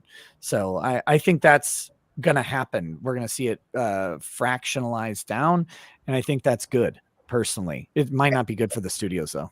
Well, and I absolutely, I think that's very profound insight, and I want to thank you for sharing that. I think the end result is, let's say this political move, and it is interesting that Variety presents Ms. Sarnoff's point of view, and then Hollywood Reporter, its rival, presents another point of view, right? What's happening? Yeah, and from the same article. Yeah, and so it is interesting that the different trades are being used politically as well. And but the end result of what you're describing is, let's say if someone like Mr. Emmerich does not survive this process, and I have a feeling for a while that they've been trying to get rid of him. And he is a very bright man. He's a very bright man, very creative. He could land up at one of these newfound things, and he will take all that creative energy there, right? Yep. And he'll relaunch. His career is not going to be over. It will be the old dying studio system that will lose someone who actually has some vitality. Yeah, and the real danger for them is, I always go back to stupid Ender's Game, Orson Scott Card, not the movie, the books, because the movie left out too much of the politics at home. But the way that Card describes America in the books is Americans all think that America is powerful, and the entire time the country is completely sidelined by the new Warsaw Pact, by China conglomerating power in Asia, all this stuff. Americans think that they have power, and they become very lax and very comfortable there, and the rest of the world was fine letting them think that. And I think that's where Hollywood goes when they follow that Palpatine approach, right? And they just try and hold on to power. At some point, they're holding on to a power cable, but the breaker box is shut off. Yeah. And that's where they'll end up. And their creative and talented people will go, and they will go find places where they can be creative and be talented. Yeah, those are some very, very good insights right there. With that, I'd love to carry on with some of the super chats because we have a little backlog still. Well, I just want to say I'll need to leave in about 5 minutes. If there's any super chats at all that I should address, if we can get to I shall do a quick review of all the super chats right now. too much to and ask, see you know, if there but I are need to some think that about you need to address. Let's see. We need super chat search and music. Yeah. Michael Miller wonders, you probably maybe can't say, but Kamran, is this problematic actor that you referred to earlier from Sleeper Cell? No comment. Yeah, exactly. There you go. Well, you might as well just say who it is. No, I'm just kidding. Stone face. I've worked on a dozen He's shows. worked on many and we've productions. let go people from multiple shows, many shows I've been on, and I'm not going to do that. So yeah. No, Simple as That's that was where something, like Yeah, Now so we don't know. you but there's were no an comment to attorney, that. I can tell. Look, I'm already putting my ass out there on the line. I don't need to make it more personal than that. I mean, Yeah, exactly. I think Exactly. Kennedy knows I exist. He's like, who's this clown? for anybody who wants to give Cameron shit for ever coming on here and stuff, I don't think anybody really realizes the ramifications it has for Cameron to even talk to the channels like us. It does have ramifications. I mean, people are aware that I'm doing this, and I actually believe my Twitter was pulled by influence from people inside of the industry to shut this guy down. So Clearly, but well, it is what it is. Here is one that might be interesting. Robert Willing said, it's funny. 1. Joss was hostile to Gal and Patty. 2. Joss was enabled by Jeff. 3. Patty worked with and praised Jeff. 4. Snyder fans want Patty to lose Wonder Woman 3. Those alliances, maybe not alliances, but those people praising each other while attacking others again. Well, it's like the Middle East, It's like the Middle East. You'll have Egypt will support this particular faction inside of Syria that if it actually was inside of Egypt would try to overthrow the government, right? And so it's like the Middle. There's no logic to it. It's all short-term relationship, brokering. That's what we're dealing with. Yeah, exactly. Yeah. And about the whole Gal Gadot, Patty Jenkins accusation that Ray made, without some receipts there, definitely, I don't know about that. I mean, I know Joss could say a lot of stupid shit, but for him to go to that extent, I don't even think he'd have the balls. Well, didn't Gal Gadot say that whatever issue she had with Josh, she dealt with it head on? Yeah, exactly. I mean, she said it publicly. I mean, so obviously she had issues with him. She's also strikes me as someone who's a very strong-willed person, and so if she's not a wallflower, and so if he was in any way disrespectful to her, I'm sure she handled it directly, and I'm sure it ended. Exactly, and it sounded to me, from all the other accusations, the bigger point of contention was the whole Flash scene where he fell between her boobs was the only time that they really butted heads. Yeah. So I have no idea. I mean, as far as the other parts go, I don't see it. And then without any receipts that Ray has claimed that he's going to show us for months now, we haven't seen yet. So, yeah. Yeah. And I don't think we will. He's just going to keep playing the Twitter role until, for the rest of whatever his journey is. So whatever. Yeah. And then Max Zorin wonders, do you think that Ray Fisher's accusations are acting as a distraction inadvertently against Whedon possibly being an a-hole in general? Well, that's not up for debate. We've all said it, I think. Whedon is obviously an asshole. Look, I'm a huge fan of Buffy the Vampire Slayer. Some of his creative work is brilliant and will always remain brilliant. I've always tried to differentiate because you have no choice. You have to differentiate between the artist and the art. Because if we look back, some of the greatest artists of all time, they're scumbags, right? So you don't look at being an artist myself. I want people to judge my work, particularly my novels, which are directly unfiltered from my soul, right? Other TV stuff, movie stuff goes through other people's edits, right? When novels come from me, whatever moral flaws I've got, whatever stupid stuff, if it ever came out, would embarrass me publicly, has nothing to do with my books. They're my children. Judge them separately. right? And same thing with Josh. His work speaks for itself. I don't think he did. I didn't like any version of the Justice League, so it's just not for me. But he will remain the creator of Buffy the Vampire Slayer and Firefly, and that those speak for themselves. Did he mistreat people on those shows? I'm pretty sure he did. So the thing is it has less to do with believing him over Joss Whedon than it does believing him over Jeff Johns and some of the other people that he's throwing accusations at. Mm-hmm. That's to me where I have a bigger problem with. Mm-hmm. I could clearly see where probably Joss Whedon did step over the line on certain things, but I don't know if it's so much a race thing as it was, just Joss Whedon being an asshole is my point. And as far as the other parts go, when you've got three bigger people up saying basically the same thing about a person, it doesn't look good for said person, especially if they got to step in and get involved. Yeah. And that's the thing I keep hearing out of Ray is he keeps saying me. He's not thinking about the thousands of other people that are working with him. Yeah. That's the thing I don't hear is about he doesn't talk about the fact that, a lot of people set up for shooting the day that he just decided he was going to walk off set and cost Warner Brothers how many thousands upon thousands of dollars, if not hundreds of thousands of dollars. And all the people that were working and just standing there waiting around for Ray Fisher to do his job. I get it. Scripts change all the time, man. And sometimes it's not what you signed up for. Bill Murray just came out and, again, brought up the same thing we brought up a million times before. Ghostbusters 2 was not the movie he signed up for. Yep. Shit happens. You could quit.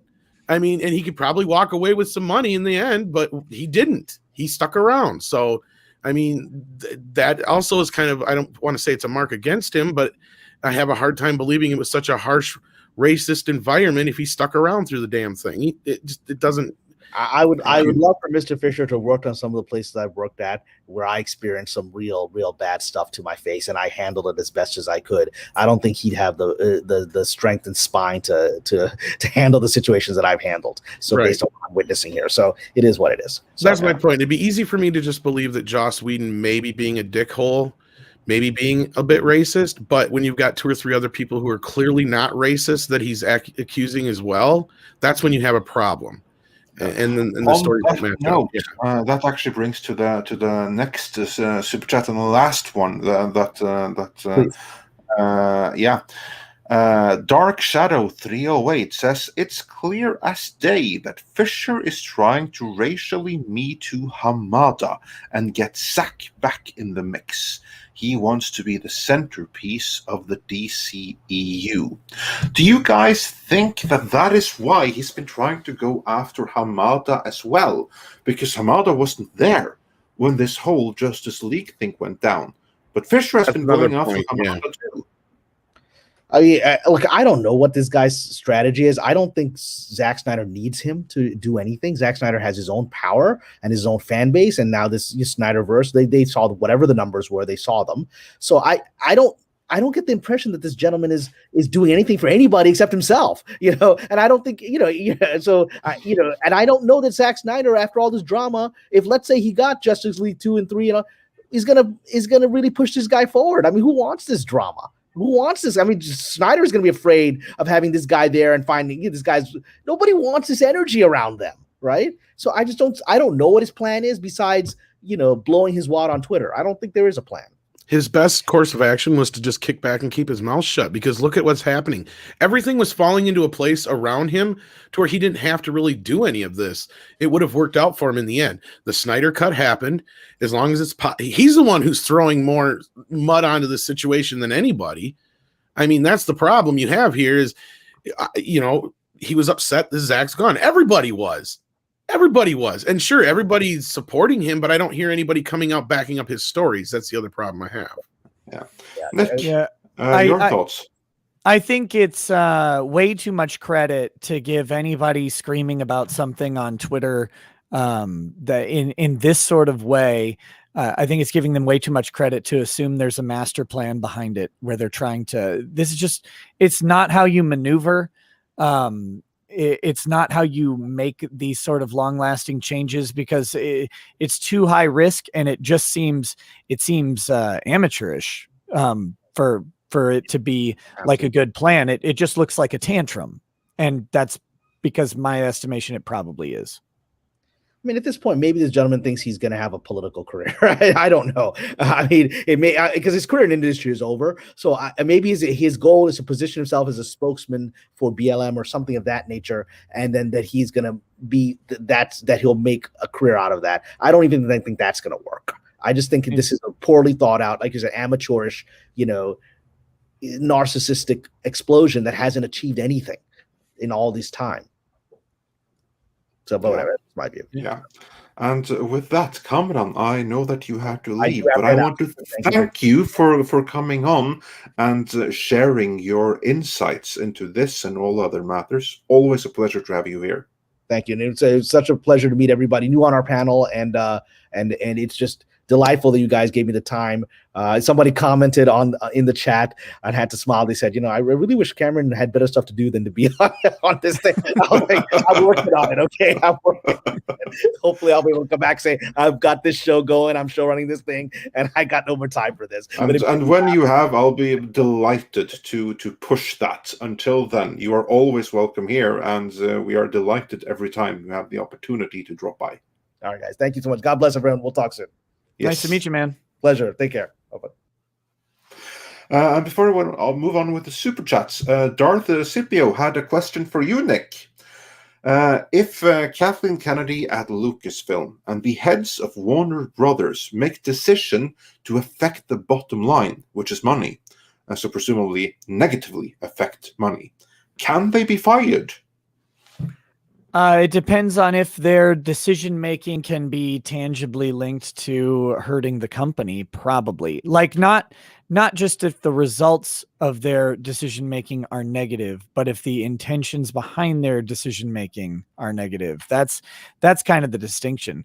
Lots of people do things that cost their companies money, but when you get to upper levels and you're at the executive. You're at the executive level, you have a contract that's going to protect your job and insulate you from, a casual firing. Your decisions intents have to be overtly negative to the company. Until that happens, bad outcomes happen in Hollywood all the time. So, they lost money for the studio. They must have been trying to hurt the studio. They have to go. That's not going to work out if they have a contract in place for X amount of films over whatever. Unless it's, unless the decisions are glaring, if they're made over the objections of other executives, there's a lot that goes into it. It's not a simple formula of lose money, get kicked. Otherwise we would see these people getting kicked. I think so. Yeah, that's a good point. And then moving on with the super chats. John Apocalypse says, Ethan Van Sciver defended Jeff Johns from Fisher earlier. And Dark King says, was Cyborg's mother box actually a Karen? And Randy Wackenfeld says, Ray Fisher just resented being issued direction. The Mad Piranha doesn't say anything, but nonetheless sends a $5 super chat, so thanks for that. And Dash DC points out Quasimodo was a Frenchman.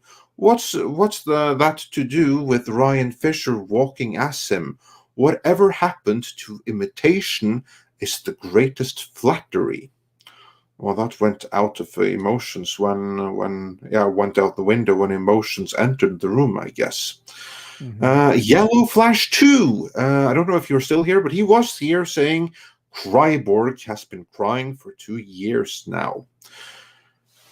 And Star Fury said in response to an earlier super chat that we highlighted, understood. Okay, no racism was found. I still won't dismiss him. And yes, this is how the film industry works, just like the military. Loki's Morning Mischief says for $10.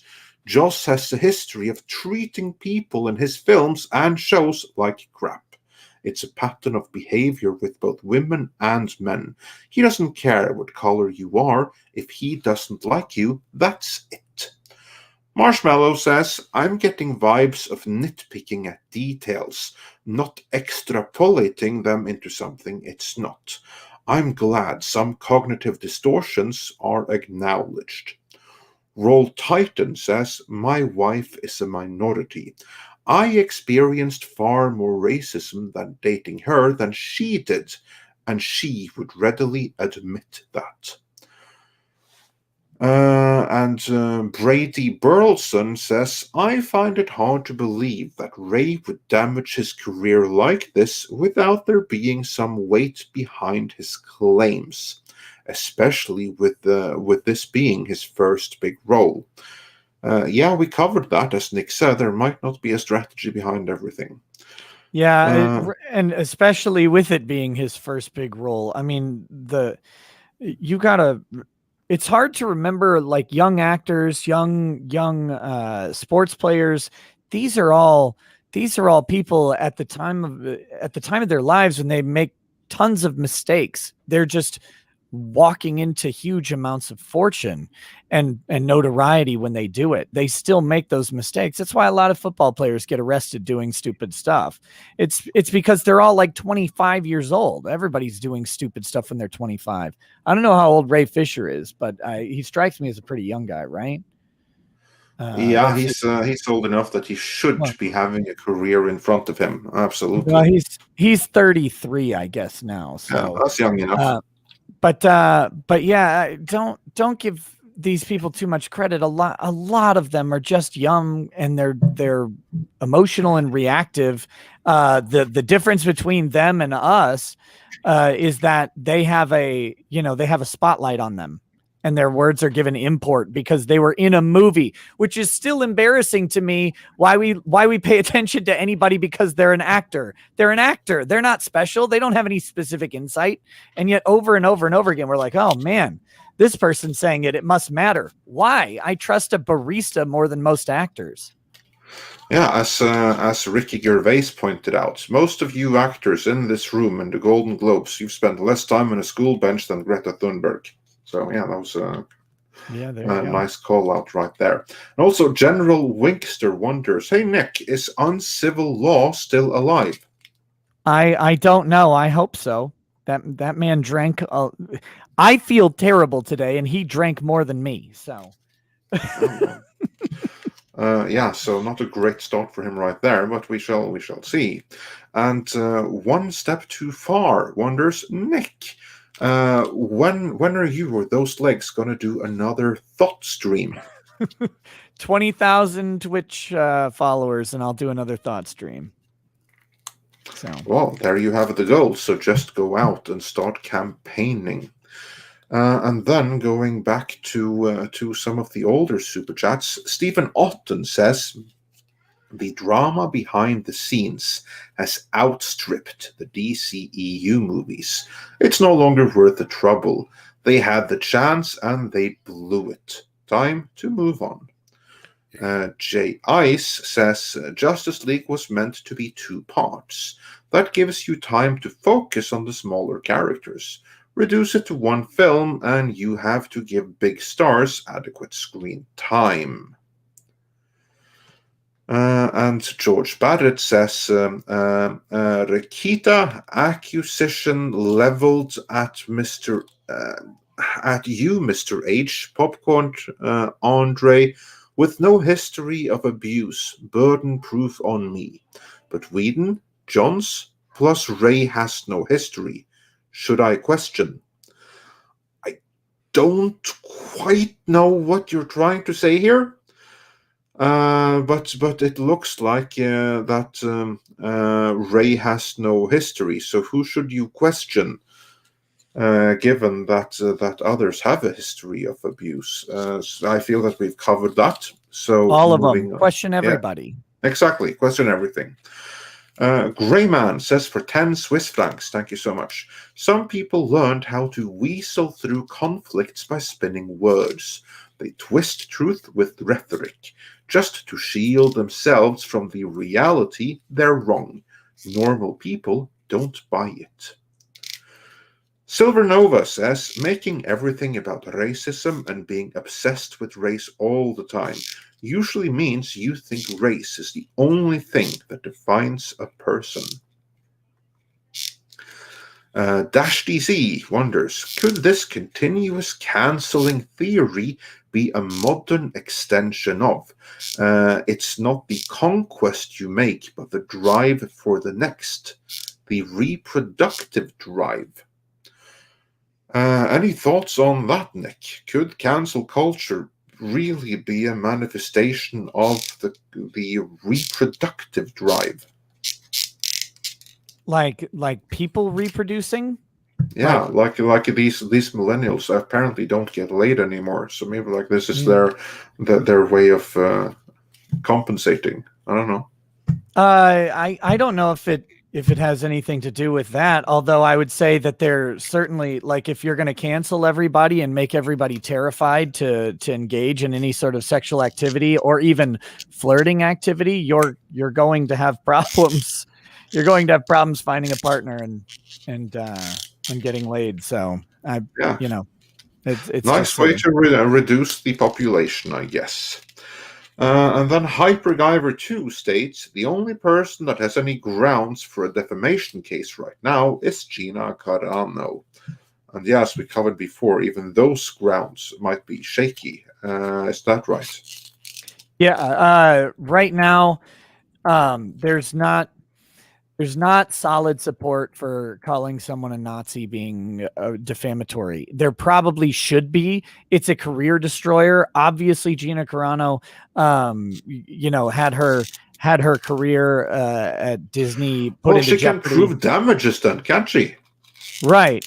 So the damages are there. The question is whether or not the courts will accept an accusation like that, which can certainly be construed as just an opinion about someone's perspectives, if they'll take that as defamatory. And so far, we don't have any high-profile examples of it working. People are going to have to keep testing it. But right now, if Gina ran in and said, I want to sue these people, you'd have to start asking if she expects to win the lawsuit or if the lawsuit is part of an overall strategy in restoring or preserving her own brand. That's a good reason to bring a lawsuit if you can afford it. It's not a good reason to bring a lawsuit if you think you're going to win the lawsuit, because Disney's lawyers are going to eat that alive, or whoever she ends up suing, the senator's lawyers. They're gonna eat that type of lawsuit alive. The only thing she might have anything to stand on is the whole, like, with the canceling of the toys, she could have possibly lost out on some kind of revenue, but even that is hard to prove. So yeah, it's a real tough one because she wasn't even under contract when this happened. So that I think that's the biggest problem, that, or at least the one thing that Disney will have to stand on altogether. The only thing is that second part of that statement, but nobody owned the statement. So Disney could clearly be like, well, we didn't authorize that statement. Right. Yeah. And then Fluffy Panda says, couldn't it be more coincidental than being racist? Just happens the characters were black. Doesn't look good. I get it. Plus, WB shot down Green Lantern 2. I believe we covered the content. Yes, we did. Not specific super chat, but when you cut down a movie from 4 to 2 hours, probably it's coincidental that those characters were black, because that's kind of what I was saying. Yeah, that's kind of what I was saying too. Yeah. Yeah, and George Barrett says, at Rekieta, outside Staple Fury, where were the other black heroes in Whedon's Avengers? Not yet time. They pulled Coulson, Selvig, Hill. Where was Rhodes? I have no idea. I don't know where anybody is. I'm not sure what the question is. I think he's asking why there wasn't any Black Avengers.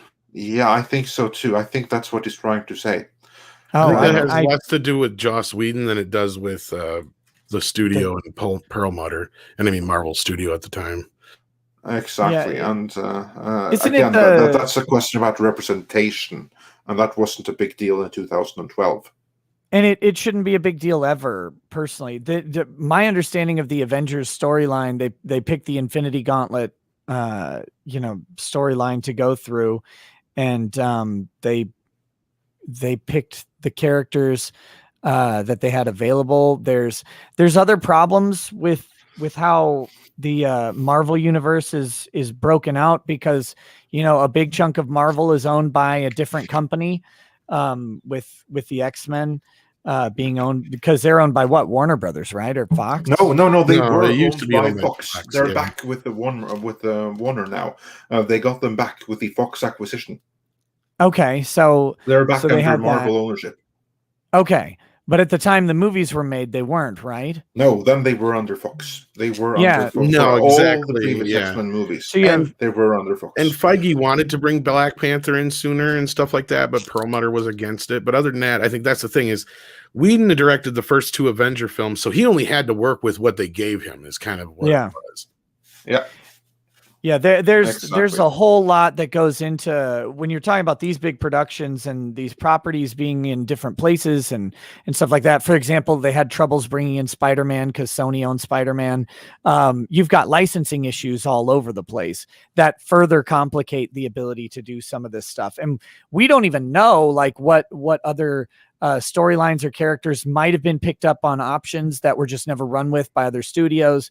So there's a lot of reasons why a character may not be in something from a property as big as broad as Marvel or DC, that has nothing to do with representation and preference. So I just think we got to stop looking for like the representation in everything, because not everything deserves representation. Like if you're making a movie about there didn't need to be white people in Apocalypto, for example, right? Like there didn't need to be black people in Apocalypto. It's about South American tribes. So you don't really need adequate representation of other races there. It's just not always appropriate. People need to stop looking for it. Yeah. And Marshmallow says, hashtag justice for Cavill's mustache. Commandant VHS says Hollywood protected Joss Whedon far too long. And Huron the Steadfast says LMAO, tyrant on set. They should try holding the flashlight for my old man. Apparently must be much, much worse. Howdy Do It says, how about the Nirvana? Grunge is about to take off. Welcome to 1991, I guess. How things were so different then. When representation wasn't like horseshit representation. And in fact, I just watched a movie from 1991 the other day that had some pretty good representation in it. It was called Toy Soldiers. I don't know if you guys have ever seen it with quite familiar Sean with Astin and Will Wheaton. Yeah, and moving on, Dark King says Bruce Campbell was in Congo, but Tom wasn't in this. Well, he showed up later on. Yeah. Oh, yeah. Let's not even get into the internet. And I guess I'm not alone. I'm hearing a lot of people are having like internet outages and service outages everywhere. So this is not just me, I guess. But I got the whole $3 off from my phone company, Andre. Oh wow! Well, that's so generous of them. Inconvenience. A whole $3, amazing service. You should thank them. And then Hello I from the government says, hello Midnight's Edge. I am personally done giving any corporations that pushes woke PC culture like Disney any money. Hashtag cancel PC culture. And good on you. Stand behind that. Tron Forward says, James Gunn, Bay, and Joss will always have a place in studios because they bring billion-dollar projects. In Hollywood, money talks plain and simple. I'm not so sure that's true for Joss Whedon anymore. I think that after this, they might have, like it's been a decade since the Avengers things almost. So we'll see if not. Justice League was a huge loss of goodwill for him, plus all of the other like stuff going on there. But we'll see. And Stephen Otten sent us $5 with no message. I believe this is what he was saying earlier, that like super chats were misbehaving, but thanks for the support. And Okia Native says, don't just tell them they aren't terribly important on the world stage anymore. Sheesh, give him a break. It's not his fault he's British. Obviously referring to Mr. H and his seemingly thinking that British films was an alternative to Hollywood outside of James Bond. And the DCV Titan says, fuck Hollywood. Give me anime any day of the week. Healer did nothing wrong. I have no idea who Healer is, but if you say so.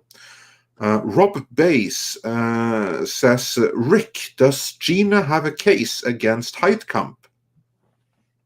I mean, no, probably not. Not at this point. Yeah, that was easy.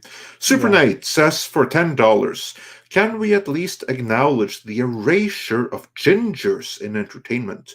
Jimmy Olsen in Supergirl, the West family in The Flash, Cyclone in Black Adam, etc. As a ginger, I feel incredibly attacked, lol. Well, actually, let's not forget about The Little Mermaid. You completely forgot about that, didn't you?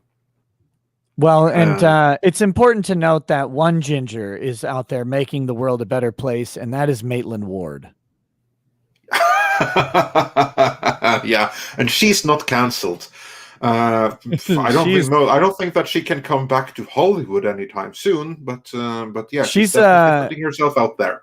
She's got putting out is something she's doing. She's got a she's actually got a show coming. I believe. Oh, really? She does. Huh. Yes, okay. And it's I was reading about it.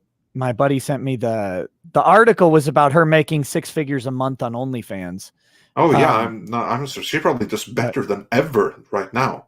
Yeah, but she's also got an actual production coming out. It'll be like an adult comedy or whatever, where she plays as a porn actress in the show, but it's not like she said there will be nudity, but it's not going to be like a pornographic show. It'll be more of the casual, normal. It's going to be artistic, right? But I just think it's more of like the normal nudity of like a premium show on like HBO or Showtime or something like that.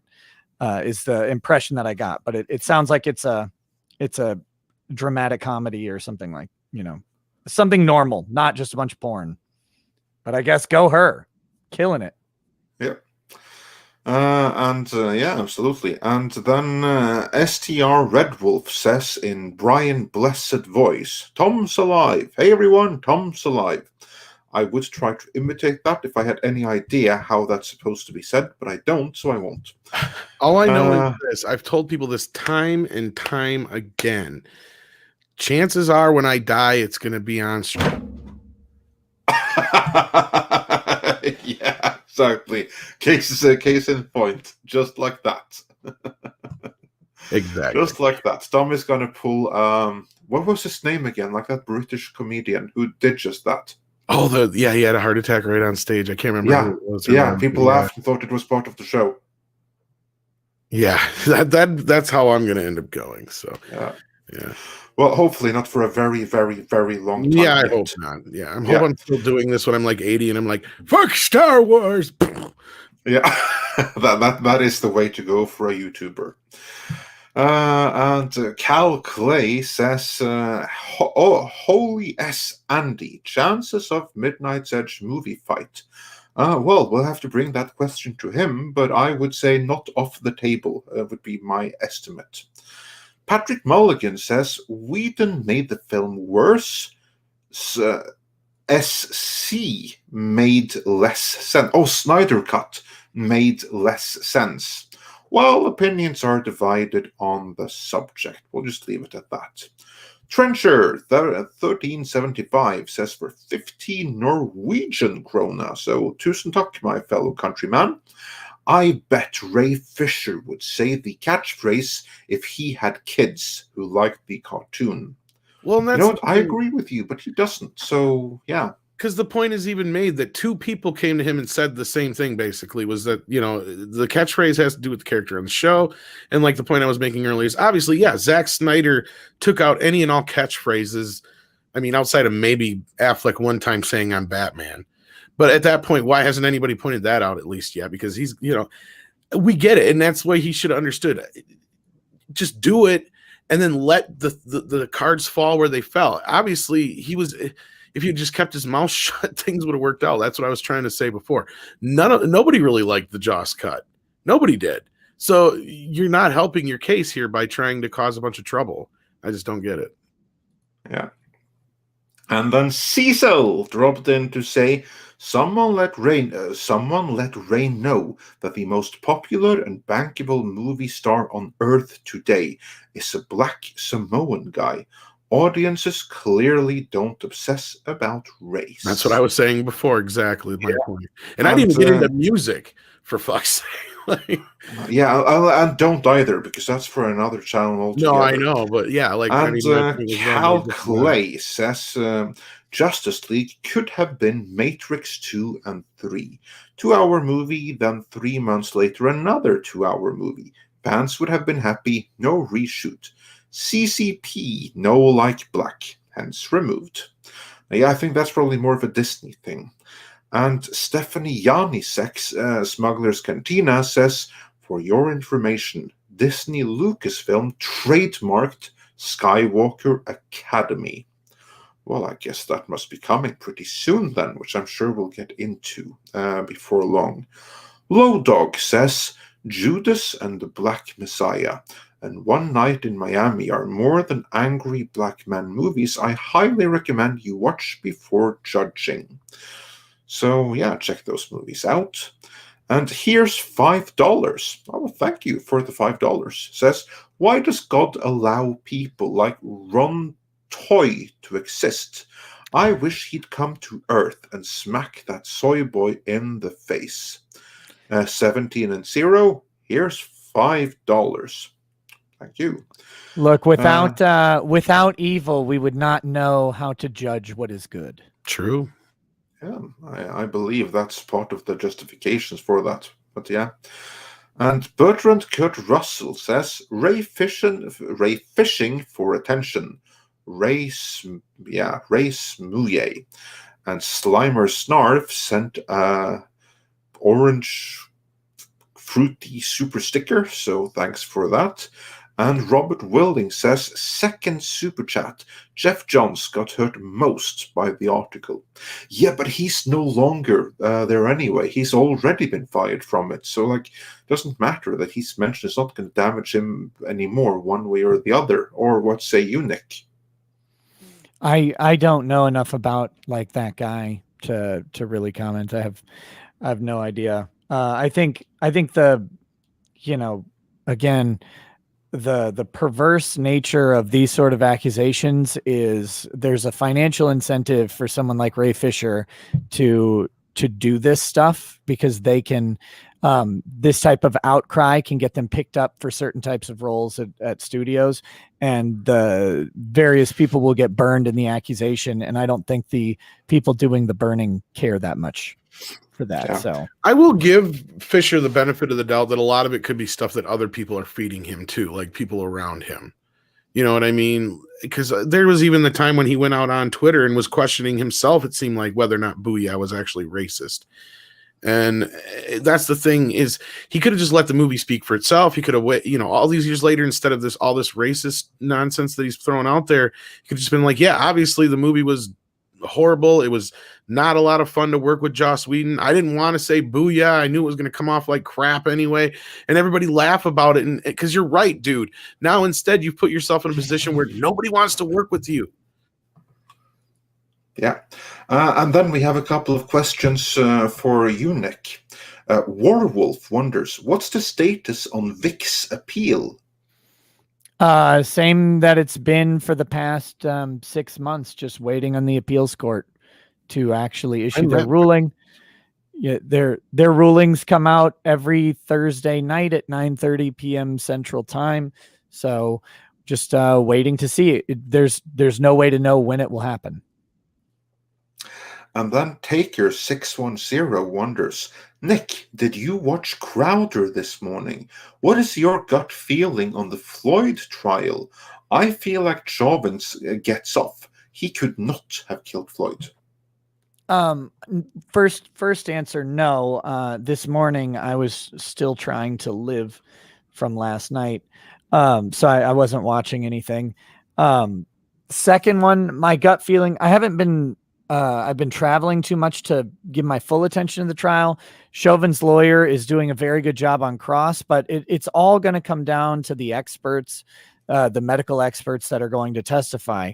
The state has 5 medical experts that are going to testify that Chauvin is the cause of death. And that's going to be a hard thing for the jury to look past. So we'll have to see how Chauvin's lawyers handle it. I don't want to give a gut feeling or reaction on it, because ultimately, if he walks, he walks. If he goes to jail, he goes to jail. I don't, it doesn't mean too much to me personally, but the question is, can his defense team overcome the jury sitting there and listening to 5 doctors say that Derek Chauvin killed George Floyd? That's going to be a hard thing to overcome. That's a tough one. Yeah, so that's the status on that. And And then moving on to... And definitely out of our purview. Yeah, but that was the question. So, follow that on Nick's channel. I say, Nick and handled then, a lot of that stuff. And then we had little doggy super sticker from Mr. Tickle Trunk, and Nelson Cheretta wonders thoughts on Loki trailer. My point of view, it was mixed to positive. Nick, did you see the Loki trailer? I did not. I didn't even know that there was a Loki movie coming out. So it's a miniseries on Disney Plus. Oh, okay. I mean, I like the characters, so I hope it's good, but I haven't seen the trailer. Sorry. Tom, really quick, your thoughts on the Loki trailer? I'm warming up to it a little bit more. I watched it again after the last show, but I'm having a hard time getting over this Disney thing right now. Just the way they treated Gina, the way the whole situation's gone down with Lucasfilm. I got turned off by WandaVision. I haven't checked out Winter Soldier and Falcon yet, so I'm just kind of like blah right now. Maybe if they come up with like something decent, a new trailer that gives me something enticing to see in it. Otherwise, I'm just kind of tangentially like, maybe I'll check it out if Andre makes me. Exactly. And then we had another super chat from George Barrett, who said, at Rekieta Roads, Iron Man 08, Falcon, Winter Soldier, dude, gotcha. Not quite sure what you're trying to say, but thank you for the support in any event. And then we just had MJ1 Media say Whedon's disliked and Snyder never understood DC heroes. Since the Nolan trilogy, Warner could not make a solid good DC superhero film beginning to end. You are not wrong about that. But that was how true was it to the source material, and how much did Warner have to do with it, other than trying to that's fight a big every asterisk step of the way? No, you're right. That's a big asterisk. I will say, I mean, Shazam for the most part was decent. Most people enjoyed Wonder Woman, but no, they've had nothing but struggles, and they've been a house of chaos ever since. And again, that's where I was saying with the whole Ray Fisher thing. I can believe if he was going out there saying, the whole thing was a mess, and we were under all this pressure, and Joss was just being a dick through the whole thing. That is a totally believable scenario, and I'm seeing plenty of that here. What I'm not seeing is the racist bit. That's the thing. But anyway, moving on from that. Moving on, Tiberius Monk says, I don't want to think of Tom dying. Who will care for the koalas? Who will fight for the koalas?